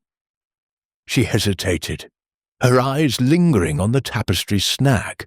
"This tapestry," she said, "has been disturbed. It's a small thing, but it suggests someone brushed against it, perhaps in haste. And the door, its latch is stiff, but not impossible. A practised hand could open it quietly, even with people nearby." She stepped back, her mind weaving the clues together. The wax, the tapestry, the open door, Timothy's errand, Hargreaves's distraction. Someone, she said softly, knew exactly what they were doing. As they left the vestry, the church's silence seemed to press against them, its ancient walls holding their secrets close. Miss Marple's thoughts turned to the suspects. Drake, with his steady hands and collector's zeal, was the most likely. But Miss Price's fervour and Hargreaves's unease could not be dismissed. Timothy, she suspected, was a pawn, his shilling from Drake a bribe to create a moment's lapse. The wax, she thought, was the key, a trace of the thief's presence, left in a moment of carelessness. She thanked Craddock and stepped into the churchyard, the autumn leaves crunching under her feet. "Keep an eye on Mr. Drake's movements, Inspector," she said, her voice low. "His alibi at the Blue Boar is convenient, but convenience is often a lie. And perhaps a quiet word with Mrs. Clement about the parish accounts. She may know more than her husband realises." Craddock smiled, tipping his hat. "You're a wonder, Miss Marple. I'll follow up.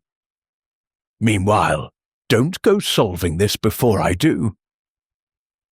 His tone was teasing, but his eyes held respect, and Miss Marple's answering smile was serene.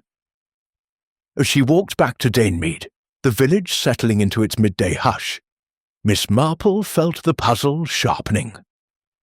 The wax drop was a thread, fragile but vital, leading to the thief's hand. She would pursue it, along with Drake's alibi and Hargreaves's hidden burdens. The chalice, she knew, was not far, hidden perhaps in a place as unassuming as the vestry itself. Truth, like a buried seed, would break through, and Miss Marple, with her quiet persistence, would be there to see it bloom. Chapter 9. The alibi unravels. The Blue Boar Inn, with its creaking sign and warm glow spilling onto the cobbled street, was a beacon of conviviality in St. Mary's Mead. But to Miss Jane Marple, it was a stage where truths and lies played out in subtle gestures and overheard words. She stepped into the taproom on a Wednesday afternoon, her straw hat tilted just so, her basket swinging lightly on her arm.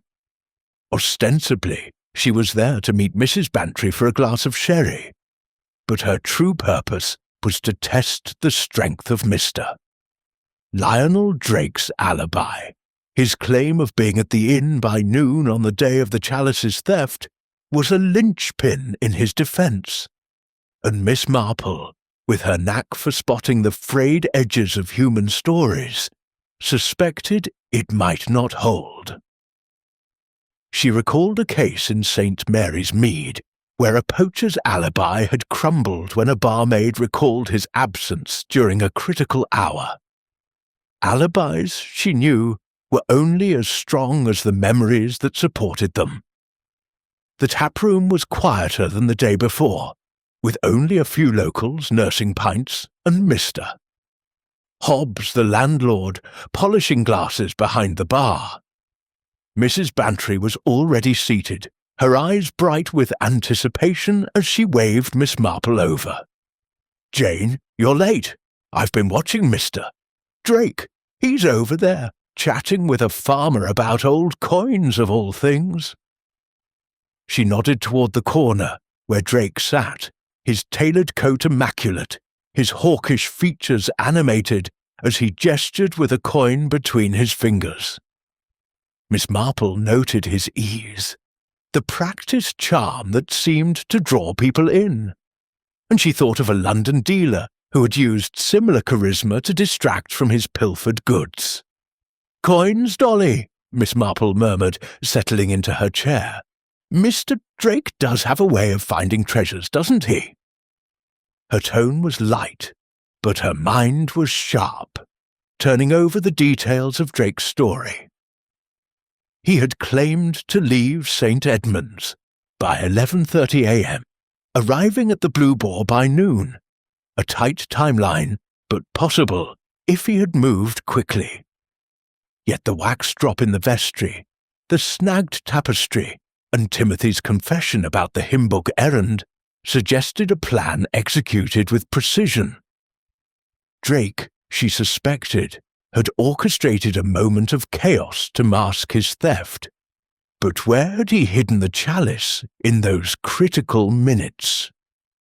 She sipped her sherry, her eyes drifting to Drake as he laughed with the farmer, his long-fingered hands deftly spinning the coin. Those hands, she thought, were capable of more than conversation, perhaps of slipping a key from a distracted priest's pocket, or working a lock in the dark. She recalled Timothy's admission of fetching a hymn book for a shilling, a task that had left the vestry door unguarded. Had Drake used that moment to act, or had he returned later, under cover of the churchyard's shadows? Mrs. Bantry leaned closer, her voice a conspiratorial whisper. "You're watching him like a hawk, Jane. Do you think he's our thief? He's awfully smooth, but there's something about him too polished, if you ask me." She glanced at Drake, who was now ordering another drink, his smile as effortless as ever. Miss Marple's lips curved in a faint smile. "Smoothness, Dolly, is often a varnish over cracks. Mr. Drake's alibi depends on Mr. Hobbs's memory, and memories, you know, can be surprisingly flexible."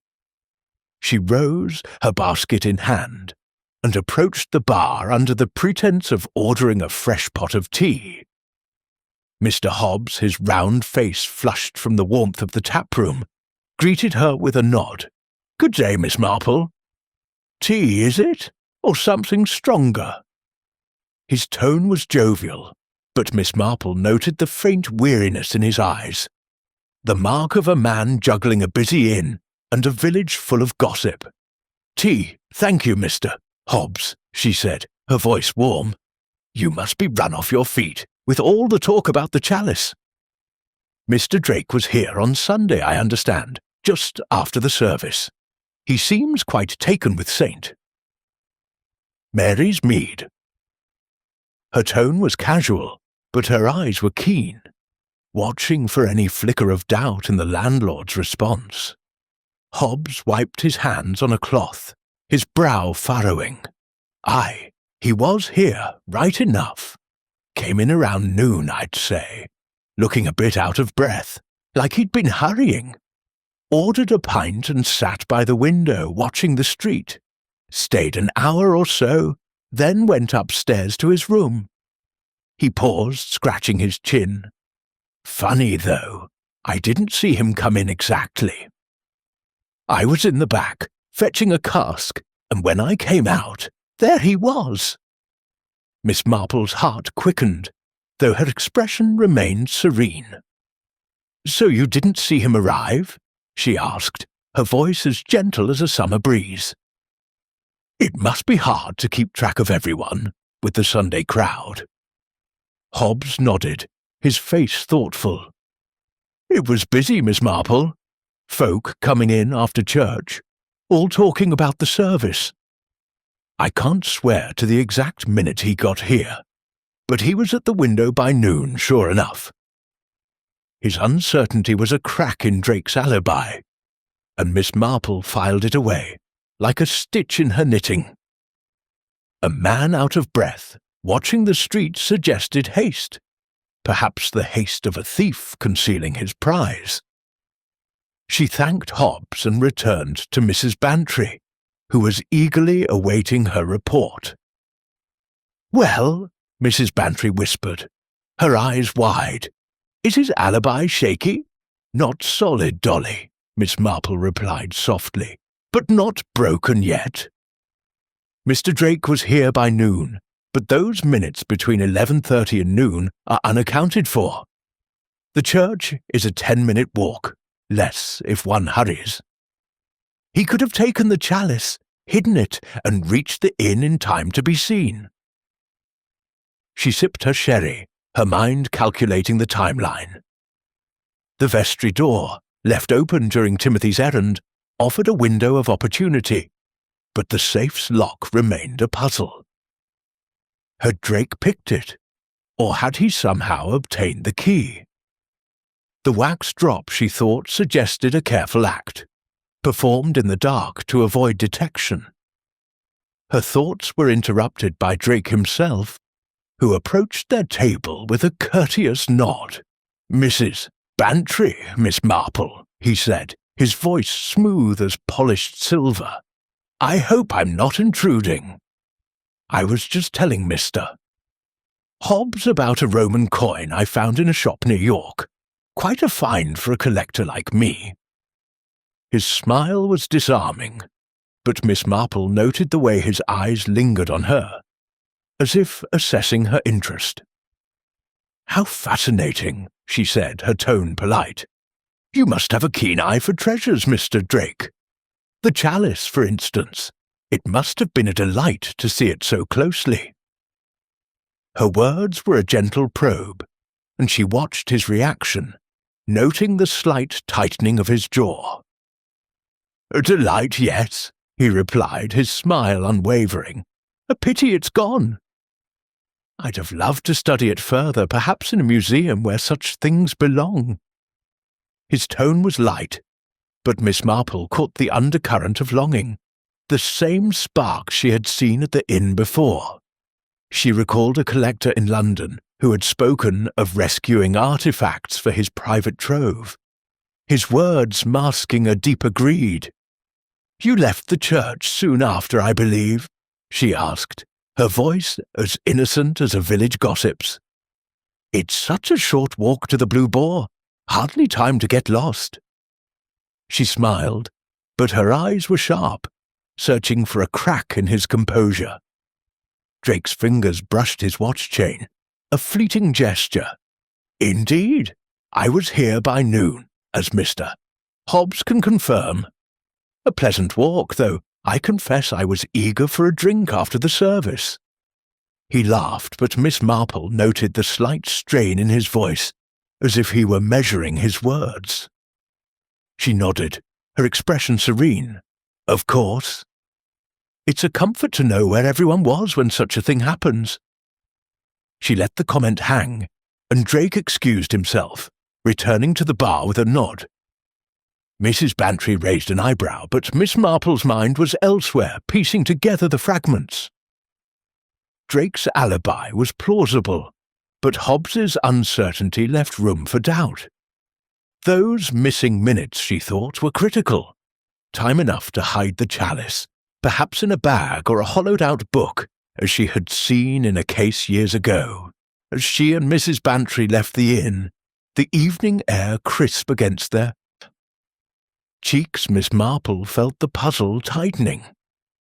Drake's charm, his hurried arrival, the wax drop in the vestry, all pointed to a man who acted with purpose. She would ask Craddock to search Drake's room at the inn, though she suspected a collector of his caliber would not keep the chalice so close. A hiding place, she thought, was likely nearby. A shed, a cellar, a forgotten corner of the village. She recalled a thief in Much Benham who had stashed stolen silver in a disused barn, waiting for the hue and cry to fade. Drake, she suspected, was playing a similar game. "Jane," Mrs. Bantry said, linking arms as they walked, "you're on to something, aren't you?" "I can see it in your eyes." "Only a thread, Dolly," Miss Marple replied, her voice soft. "But threads, you know, lead to patterns, and patterns lead to truth." She smiled, her mind already planning her next move. The chalice was hidden, but not beyond her reach, and Mr. Lionel Drake, with his polished lies and collector's greed, was a thread she would follow to its end. Chapter 10. The Collector's Trail. The village of St. Mary's Mead, with its quaint cottages and winding lanes, seemed to slumber under the pale September sky, but Miss Jane Marple's mind was far from restful. As she walked along the high street, her stick tapping lightly on the pavement, her thoughts were fixed on Mr. Lionel Drake, the collector whose polished charm and convenient alibi had begun to fray at the edges. The wax drop in the vestry, Timothy's unwitting role in leaving the door unguarded, and Mr. Hobbs's vague recollection of Drake's arrival at the Blue Boar, all pointed to a man who had orchestrated the chalice's theft with meticulous care. Yet the chalice itself remained elusive, and Miss Marple knew that a collector of Drake's caliber would not keep such a prize in plain sight. Her task now was to trace his movements beyond the church, to find the hiding place where the chalice lay concealed. She had arranged to meet Mrs. Bantry at the village hall, where a parish meeting was underway. A perfect opportunity to glean gossip and observe the undercurrents of St. Mary's Mead. Mrs. Bantry, ever eager for intrigue, had promised to inquire discreetly about Drake's activities, particularly any excursions he might have made outside the village. Miss Marple, her straw basket swinging gently, entered the hall to find a small crowd gathered, their voices buzzing with the latest theories about the chalice. She settled into a chair near the back, her knitting needles emerging from her bag, their soft click a counterpoint to the chatter. Mrs. Bantry, her hat adorned with a jaunty feather, slid into the seat beside her, her eyes gleaming. "Jane, you'll never guess what I heard from Mrs. Weatherby," she whispered, leaning close. "Mr. Drake was seen near the old mill on Saturday, the day before the theft. Apparently, he was poking around, said he was sketching the ruins for his book on local history." "Sketching my foot! What do you make of that?" Miss Marple's needles paused, her expression serene but her mind alert.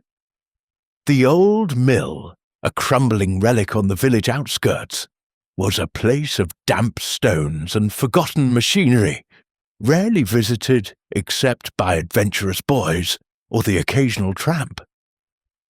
"The mill, Dolly," she murmured. An odd choice for a collector, unless he had a reason to be there. She recalled a case in St. Mary's Mead, where a thief had hidden stolen silver in a derelict barn.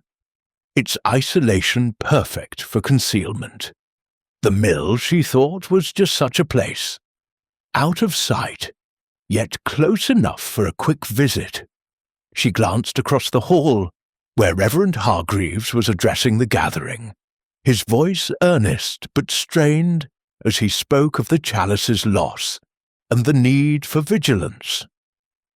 His spectacles slipped down his nose, and he pushed them up with a trembling hand, a gesture Miss Marple noted with growing interest.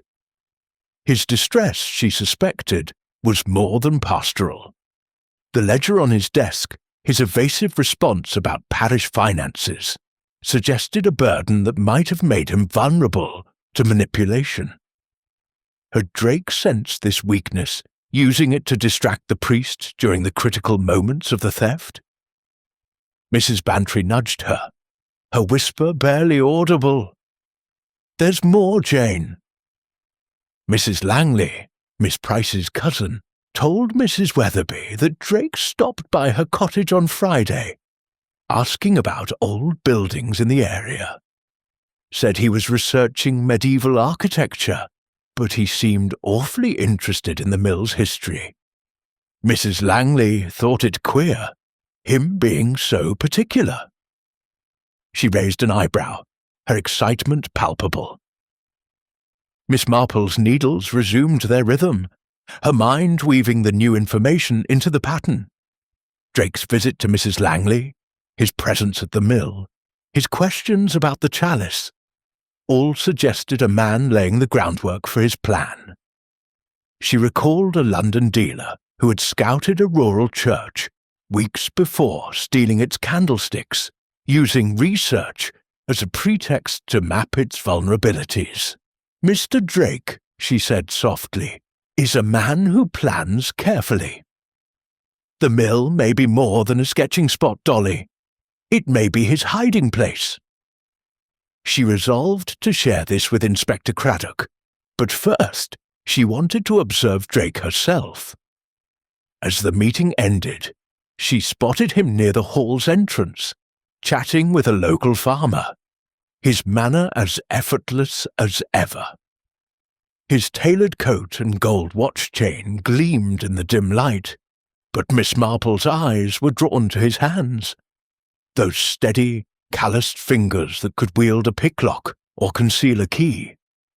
She approached, her smile one of polite curiosity, her basket a shield of innocence. "Mr. Drake," she said, her voice gentle, "I hear you've been exploring our village's history." "The old mill, I believe. It's quite a picturesque ruin, though I'm surprised it caught your eye." Her tone was light, but her eyes were sharp, watching for any flicker of unease. Drake's smile was as polished as his watch. "Miss Marple, you're well informed," he said, his voice smooth. "Yes, I visited the mill on Saturday. I'm writing a monograph on rural architecture, and the mill's history intrigued me. Medieval foundations, you know, possibly linked to the church's early days." His words flowed easily, but Miss Marple noted a slight tension in his posture, a subtle shift as he leaned against the wall. "How fascinating," she replied, her expression one of admiration. "And you were sketching, I hear. You must show us your drawings sometime." She tilted her head, her gaze unwavering, and saw a flicker in his eyes, a momentary crack in his composure, quickly masked. "Oh, just rough sketches," he said, waving a hand. "Nothing worth showing yet. The mill's a bit of a mess, damp, overgrown, but it has character." He laughed, but Miss Marple caught the edge in his voice, as if he were steering the conversation away from dangerous ground. She recalled a jeweller in Much Benham who had dismissed questions about a research trip that later proved to be a scouting mission for a theft. She nodded, her smile unchanged. "I'm sure it does. Old places often hide treasures, don't they? Like our poor chalice." Her words were a gentle probe, and she watched as Drake's fingers brushed his watch chain, a nervous gesture disguised as nonchalance. "A tragedy," he agreed, his tone sombre. "I hope it's found soon, for the parish's sake."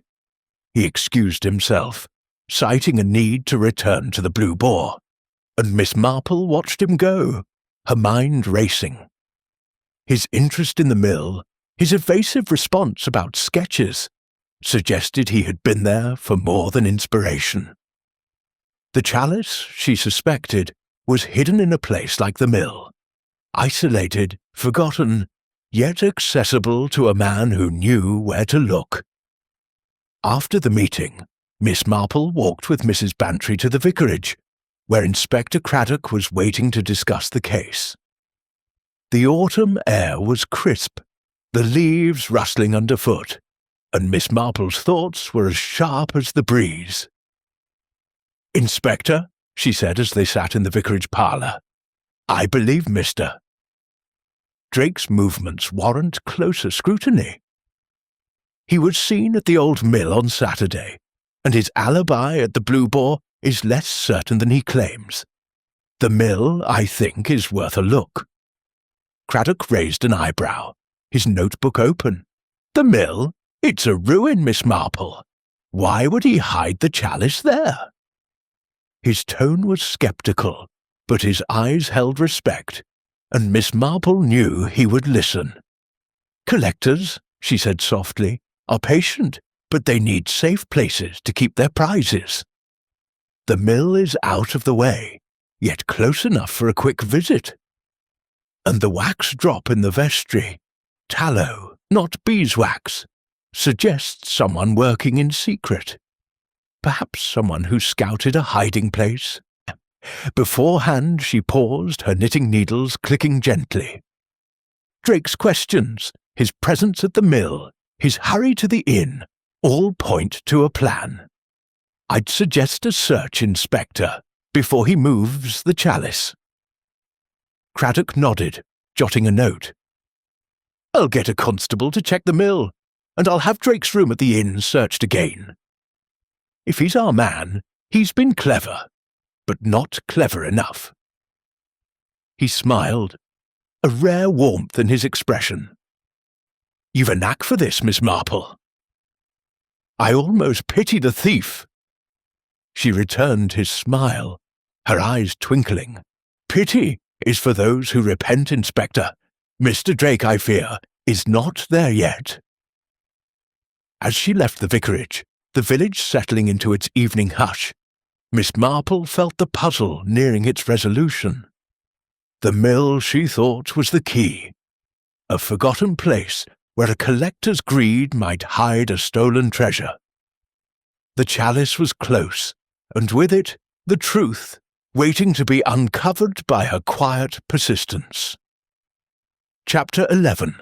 The Mill's Secret.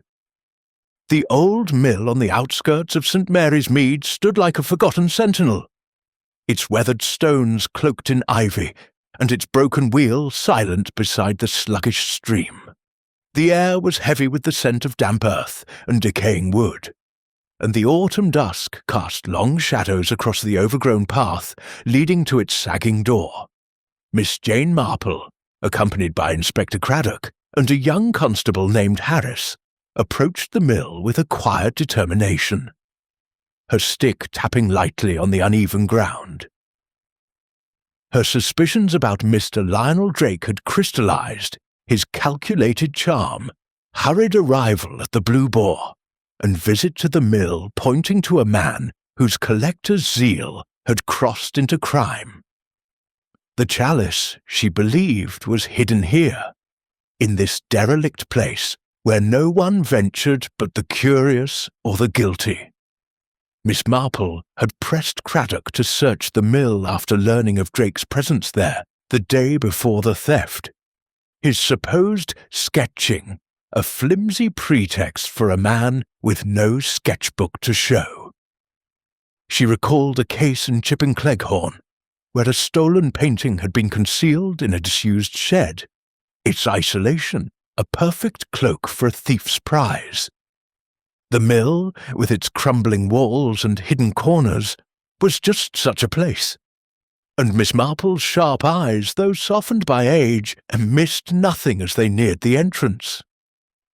Craddock, his coat collar turned up against the evening chill, glanced at her with a mix of respect and curiosity. "You're sure about this, Miss Marple?" "The mill's a wreck, hardly a place for a priceless chalice." His tone was sceptical, but his presence, and that of Constable Harris with his torch, showed his trust in her instincts. "Thieves, Inspector," she replied softly, her voice carrying the weight of experience, "choose places that others overlook. The mill is close enough to the village for a quick visit, yet far enough to avoid prying eyes. Mr. Drake, I suspect, knows its value as a hiding place." Her mind turned to the wax drop in the vestry, the tallow suggesting a clandestine act, and she wondered if Drake had used a similar candle here, working in the dark to conceal his prize. The mill's door hung ajar, its hinges rusted and creaking as Harris pushed it open. The interior was dim, the air thick with dust and the faint tang of mildew. Broken beams crisscrossed the ceiling, and the floor was littered with debris, rotted planks, rusted nails, and clumps of moss. Miss Marple stepped carefully, her stick steadying her, her eyes scanning the shadows. "Look for a place where something could be hidden," she said, her voice low but clear. "A loose stone, a hollow beam, perhaps a box tucked away." She recalled a thief in St. Mary's Mead, who had hidden stolen jewels in a hollowed-out log, the simplicity of the hiding place its greatest strength. Harris swept his torch across the room, its beam catching cobwebs and the glint of broken glass. Craddock, his notebook tucked away, began prodding at the walls, tapping for hollows. Miss Marple moved toward a corner where a pile of old sacks lay heaped against the wall, their canvas stained and frayed. Something about their arrangement struck her as unnatural, too neatly stacked for a place of such neglect. "Constable," she said, pointing with her stick, "might you look under those sacks?" Harris nodded, setting his torch on a nearby beam and pulling the sacks aside. Beneath them, half buried in dust, was a wooden box, its lid secured with a small padlock. Miss Marple's heart quickened, though her expression remained serene. "That's no farmer's crate," she murmured, noting the box's polished edges, out of place in the mill's decay. She recalled a case in Much Benham, where a thief had used a locked box to hide stolen silver, its ordinariness a clever disguise. Craddock knelt beside the box, his fingers tracing the lock. "It's new," he said, his voice tinged with excitement. "Harris, fetch the crowbar from the car." The constable hurried out, and Miss Marple stepped closer, her eyes catching a faint marking on the box's lid. A monogram, LD, etched in elegant script. "Lionel Drake," she said softly, her knitting needles, though still in her bag, seeming to click in her mind. Careless for a man so careful. Harris returned, and with a quick wrench, the padlock gave way. Craddock lifted the lid, revealing a velvet-lined interior where the chalice lay, its silver-gilt surface gleaming in the torchlight, its sapphires winking like captured stars. A scrap of paper, folded neatly, rested beside it, bearing the same monogram. L.D. Craddock unfolded it, revealing a list of names and numbers, likely contacts for a black market sale. "Got him," he said, his voice grim. "This is the chalice, no doubt, and that monogram ties it to Drake." Miss Marple nodded, her expression one of quiet satisfaction. A collector's pride, Inspector, is often their downfall. Mr. Drake couldn't resist marking his prize, even in hiding. She recalled a London dealer who had initialed a stolen manuscript, his vanity leading to his arrest. The chalice, she thought, had been hidden with care, but Drake's need to claim it had betrayed him. Craddock stood, brushing dust from his knees. "I'll have Drake brought in tonight. This box, the monogram, the chalice, it's enough to hold him. But how did he do it, Miss Marple? The safe wasn't forced, and Hargreaves swears the key never left his pocket." She tilted her head, her eyes distant. "A moment of distraction, Inspector." Timothy's errand for the hymn book left the vestry door open, and Reverend Hargreaves was occupied with Drake's questions. "I suspect, mister." Drake lifted the key, perhaps during a handshake or a stumble, and returned it before it was missed. The wax drop suggests he worked in the dark, using a tallow candle to avoid detection.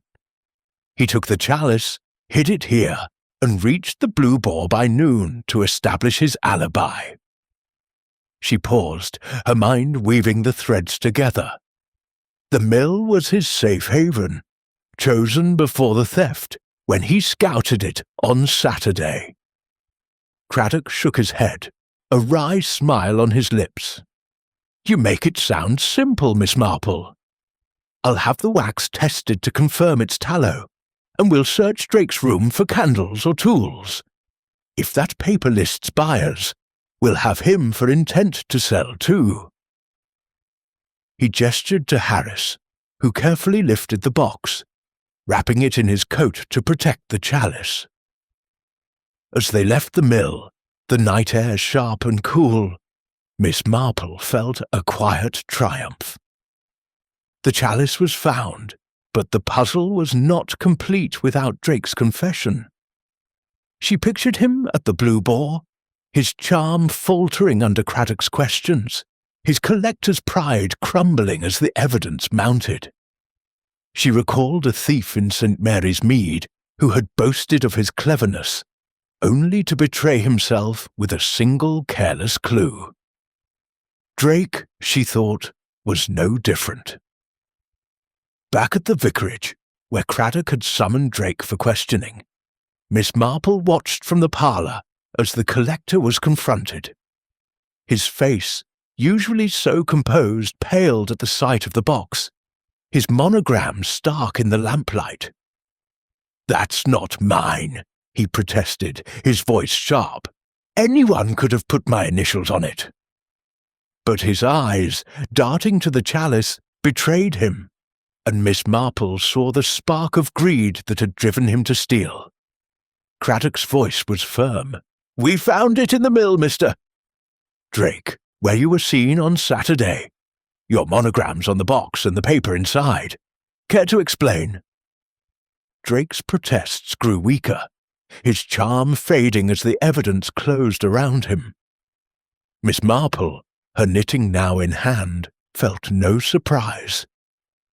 Collectors, she knew, were slaves to their desires, and Drake's desire for the chalice had been his undoing. Craddock led him away. Miss Marple turned to Mrs. Clement, who had joined them, her face a mix of relief and shock. "It's back, Jane," she whispered. "The chalice, safe at last." "For now," Miss Marple said softly, her needles clicking. "But treasures, my dear, always attract eyes." She smiled, her mind already drifting to the next puzzle saint Mary's Mead might bring. Chapter 12. The Village Restored. The soft glow of lamplight filled Miss Jane Marple's cottage at Danemead, casting a cosy warmth over the chintz armchairs and the polished tea tray. Outside, St. Mary's Mead lay hushed under the September stars, the village settling into its familiar rhythm after the tumult of the chalice's theft and recovery. Miss Marple sat by the fire, her knitting needles moving with their steady click, a lavender shawl taking shape in her lap. Across from her, Mrs. Clement, The vicar's wife sipped tea, her round face alight with relief and curiosity. The chalice was back in St. Edmund's, its sapphires gleaming once more on the altar, and the village was abuzz with the news of Mr. Lionel Drake's arrest. Yet for Miss Marple, the case was not merely solved, but a tapestry of human nature, its threads now neatly woven into a pattern only she had fully discerned. Mrs. Clement set her cup down, her eyes wide. "Jane, I still can't believe it was Mr.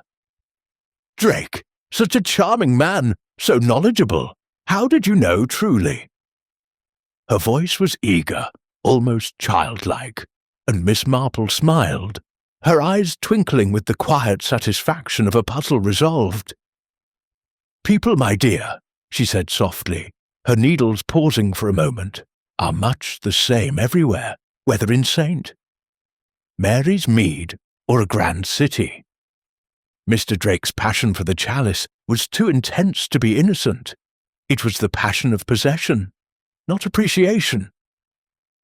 I saw it in his eyes at the Blue Boar, that gleam of obsession.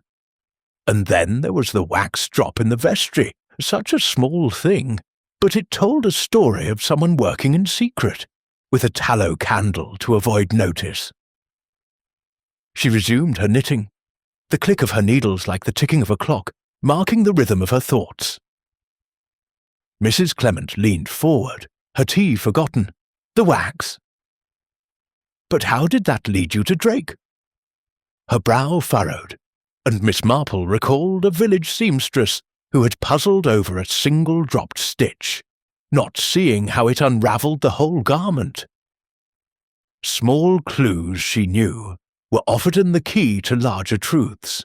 It was tallow, not the beeswax of altar candles, Miss Marple explained, her voice gentle but precise. Someone needed light in the vestry without drawing attention, and Mr. Drake, with his steady hands and collector's cunning, was the most likely. Timothy's errand for the hymn book, a shilling for a trivial task, was Drake's way of ensuring the vestry door was left open, giving him a moment to act. Reverend Hargreaves, distracted by Drake's questions, didn't notice the key lifted from his pocket, used and returned. And the mill, well, Drake's visit there on Saturday showed he'd planned his hiding place in advance. She paused, her eyes distant, seeing the pattern complete. Collectors, you see, are patient, but their pride betrays them. That monogrammed box was his mistake. Mrs. Clement shook her head, marvelling. And Timothy? Poor boy, he was so frightened when Inspector Craddock questioned him again. Her voice softened, and Miss Marple noted the maternal concern, so like her own for the village's young. Timothy was a pawn, Miss Marple said, her tone kind but firm.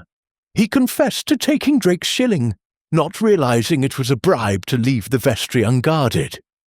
His youth earned him leniency. Inspector Craddock saw no malice in him, only folly. Boys, you know, are easily swayed by a coin or a kind word. She recalled a lad in St. Mary's Mead who had pilfered apples for a dare, his regret outweighing his crime. Timothy will learn from this, I think, and be more cautious in future. And Miss Price? Mrs. Clement asked, her eyes narrowing. She was so odd, always talking about church preservation. Did she have anything to do with it? Miss Marple's needles clicked steadily, her expression serene. Miss Price was a red herring, I'm afraid. Her zeal for relics made her seem suspicious, but her motives were sincere, if overzealous. She stayed in the village to help her cousin, Mrs. Langley, and her comments about the chalice's care were just that, comments. She saw nothing, being absorbed in her prayers. Though her presence near the altar added to the confusion Drake exploited. She recalled a spinster in Much Benham, whose fervour had masked no crime, only a rigid sense of duty. Miss Price has returned to London, I hear, with her gooseberry jam and her convictions intact. Mrs. Clement sighed, her relief palpable, and Thomas, my poor Thomas, was so distraught, thinking he'd failed the parish. He's been checking the safe every hour since the chalice was returned. She laughed, but her eyes were troubled, and Miss Marple sensed a lingering question. Your husband, Miss Marple said gently, carried a heavy burden, but not one of guilt. I did wonder about the parish finances.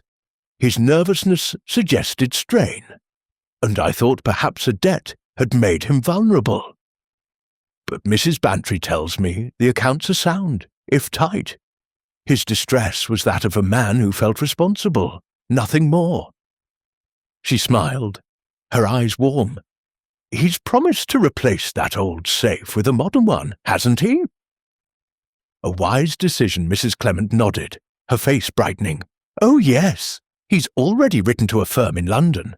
No more ancient locks for St. Edmund's. She paused, then added, But Jane, how did you piece it all together? The wax, the mill, Drake's monogram. It's like a story only you could read. Miss Marple's needles pause again, her gaze drifting to the fire. Stories, my dear, are what people tell, whether they mean to or not. The wax told of secrecy, the mill of planning, and Drake's monogram of pride. Timothy's fear, Miss Price's rigidity, your husband's anxiety, all were parts of the tale. I only listened and looked for the pattern she recalled a case in St. Mary's Mead, where a stolen brooch had been traced by a single thread caught in a hedge, its simplicity revealing the thief's path. The smallest things, you see, speak the loudest. Mrs. Clement rose, her eyes shining with gratitude. You're a marvel, Jane. The village owes you more than we can say. She hesitated, then added, Will you come to the service on Sunday? Thomas wants to give thanks for the chalice's return. Miss Marple smiled, her needles resuming their rhythm. If my rheumatism allows, I'll be there. But St. Mary's Mead, I think, will keep me busy enough. As Mrs. Clement left, the cottage settled into its quiet, the fire crackling softly. Miss Marple's thoughts turned to the village, its secrets and its simplicity, its people and their passions. The chalice was back, Drake was in custody, and the truth had surfaced, as it always did. Yet she knew that St. Mary's Mead, like any village, held more stories, waiting for her keen eyes and patient hands to unravel them.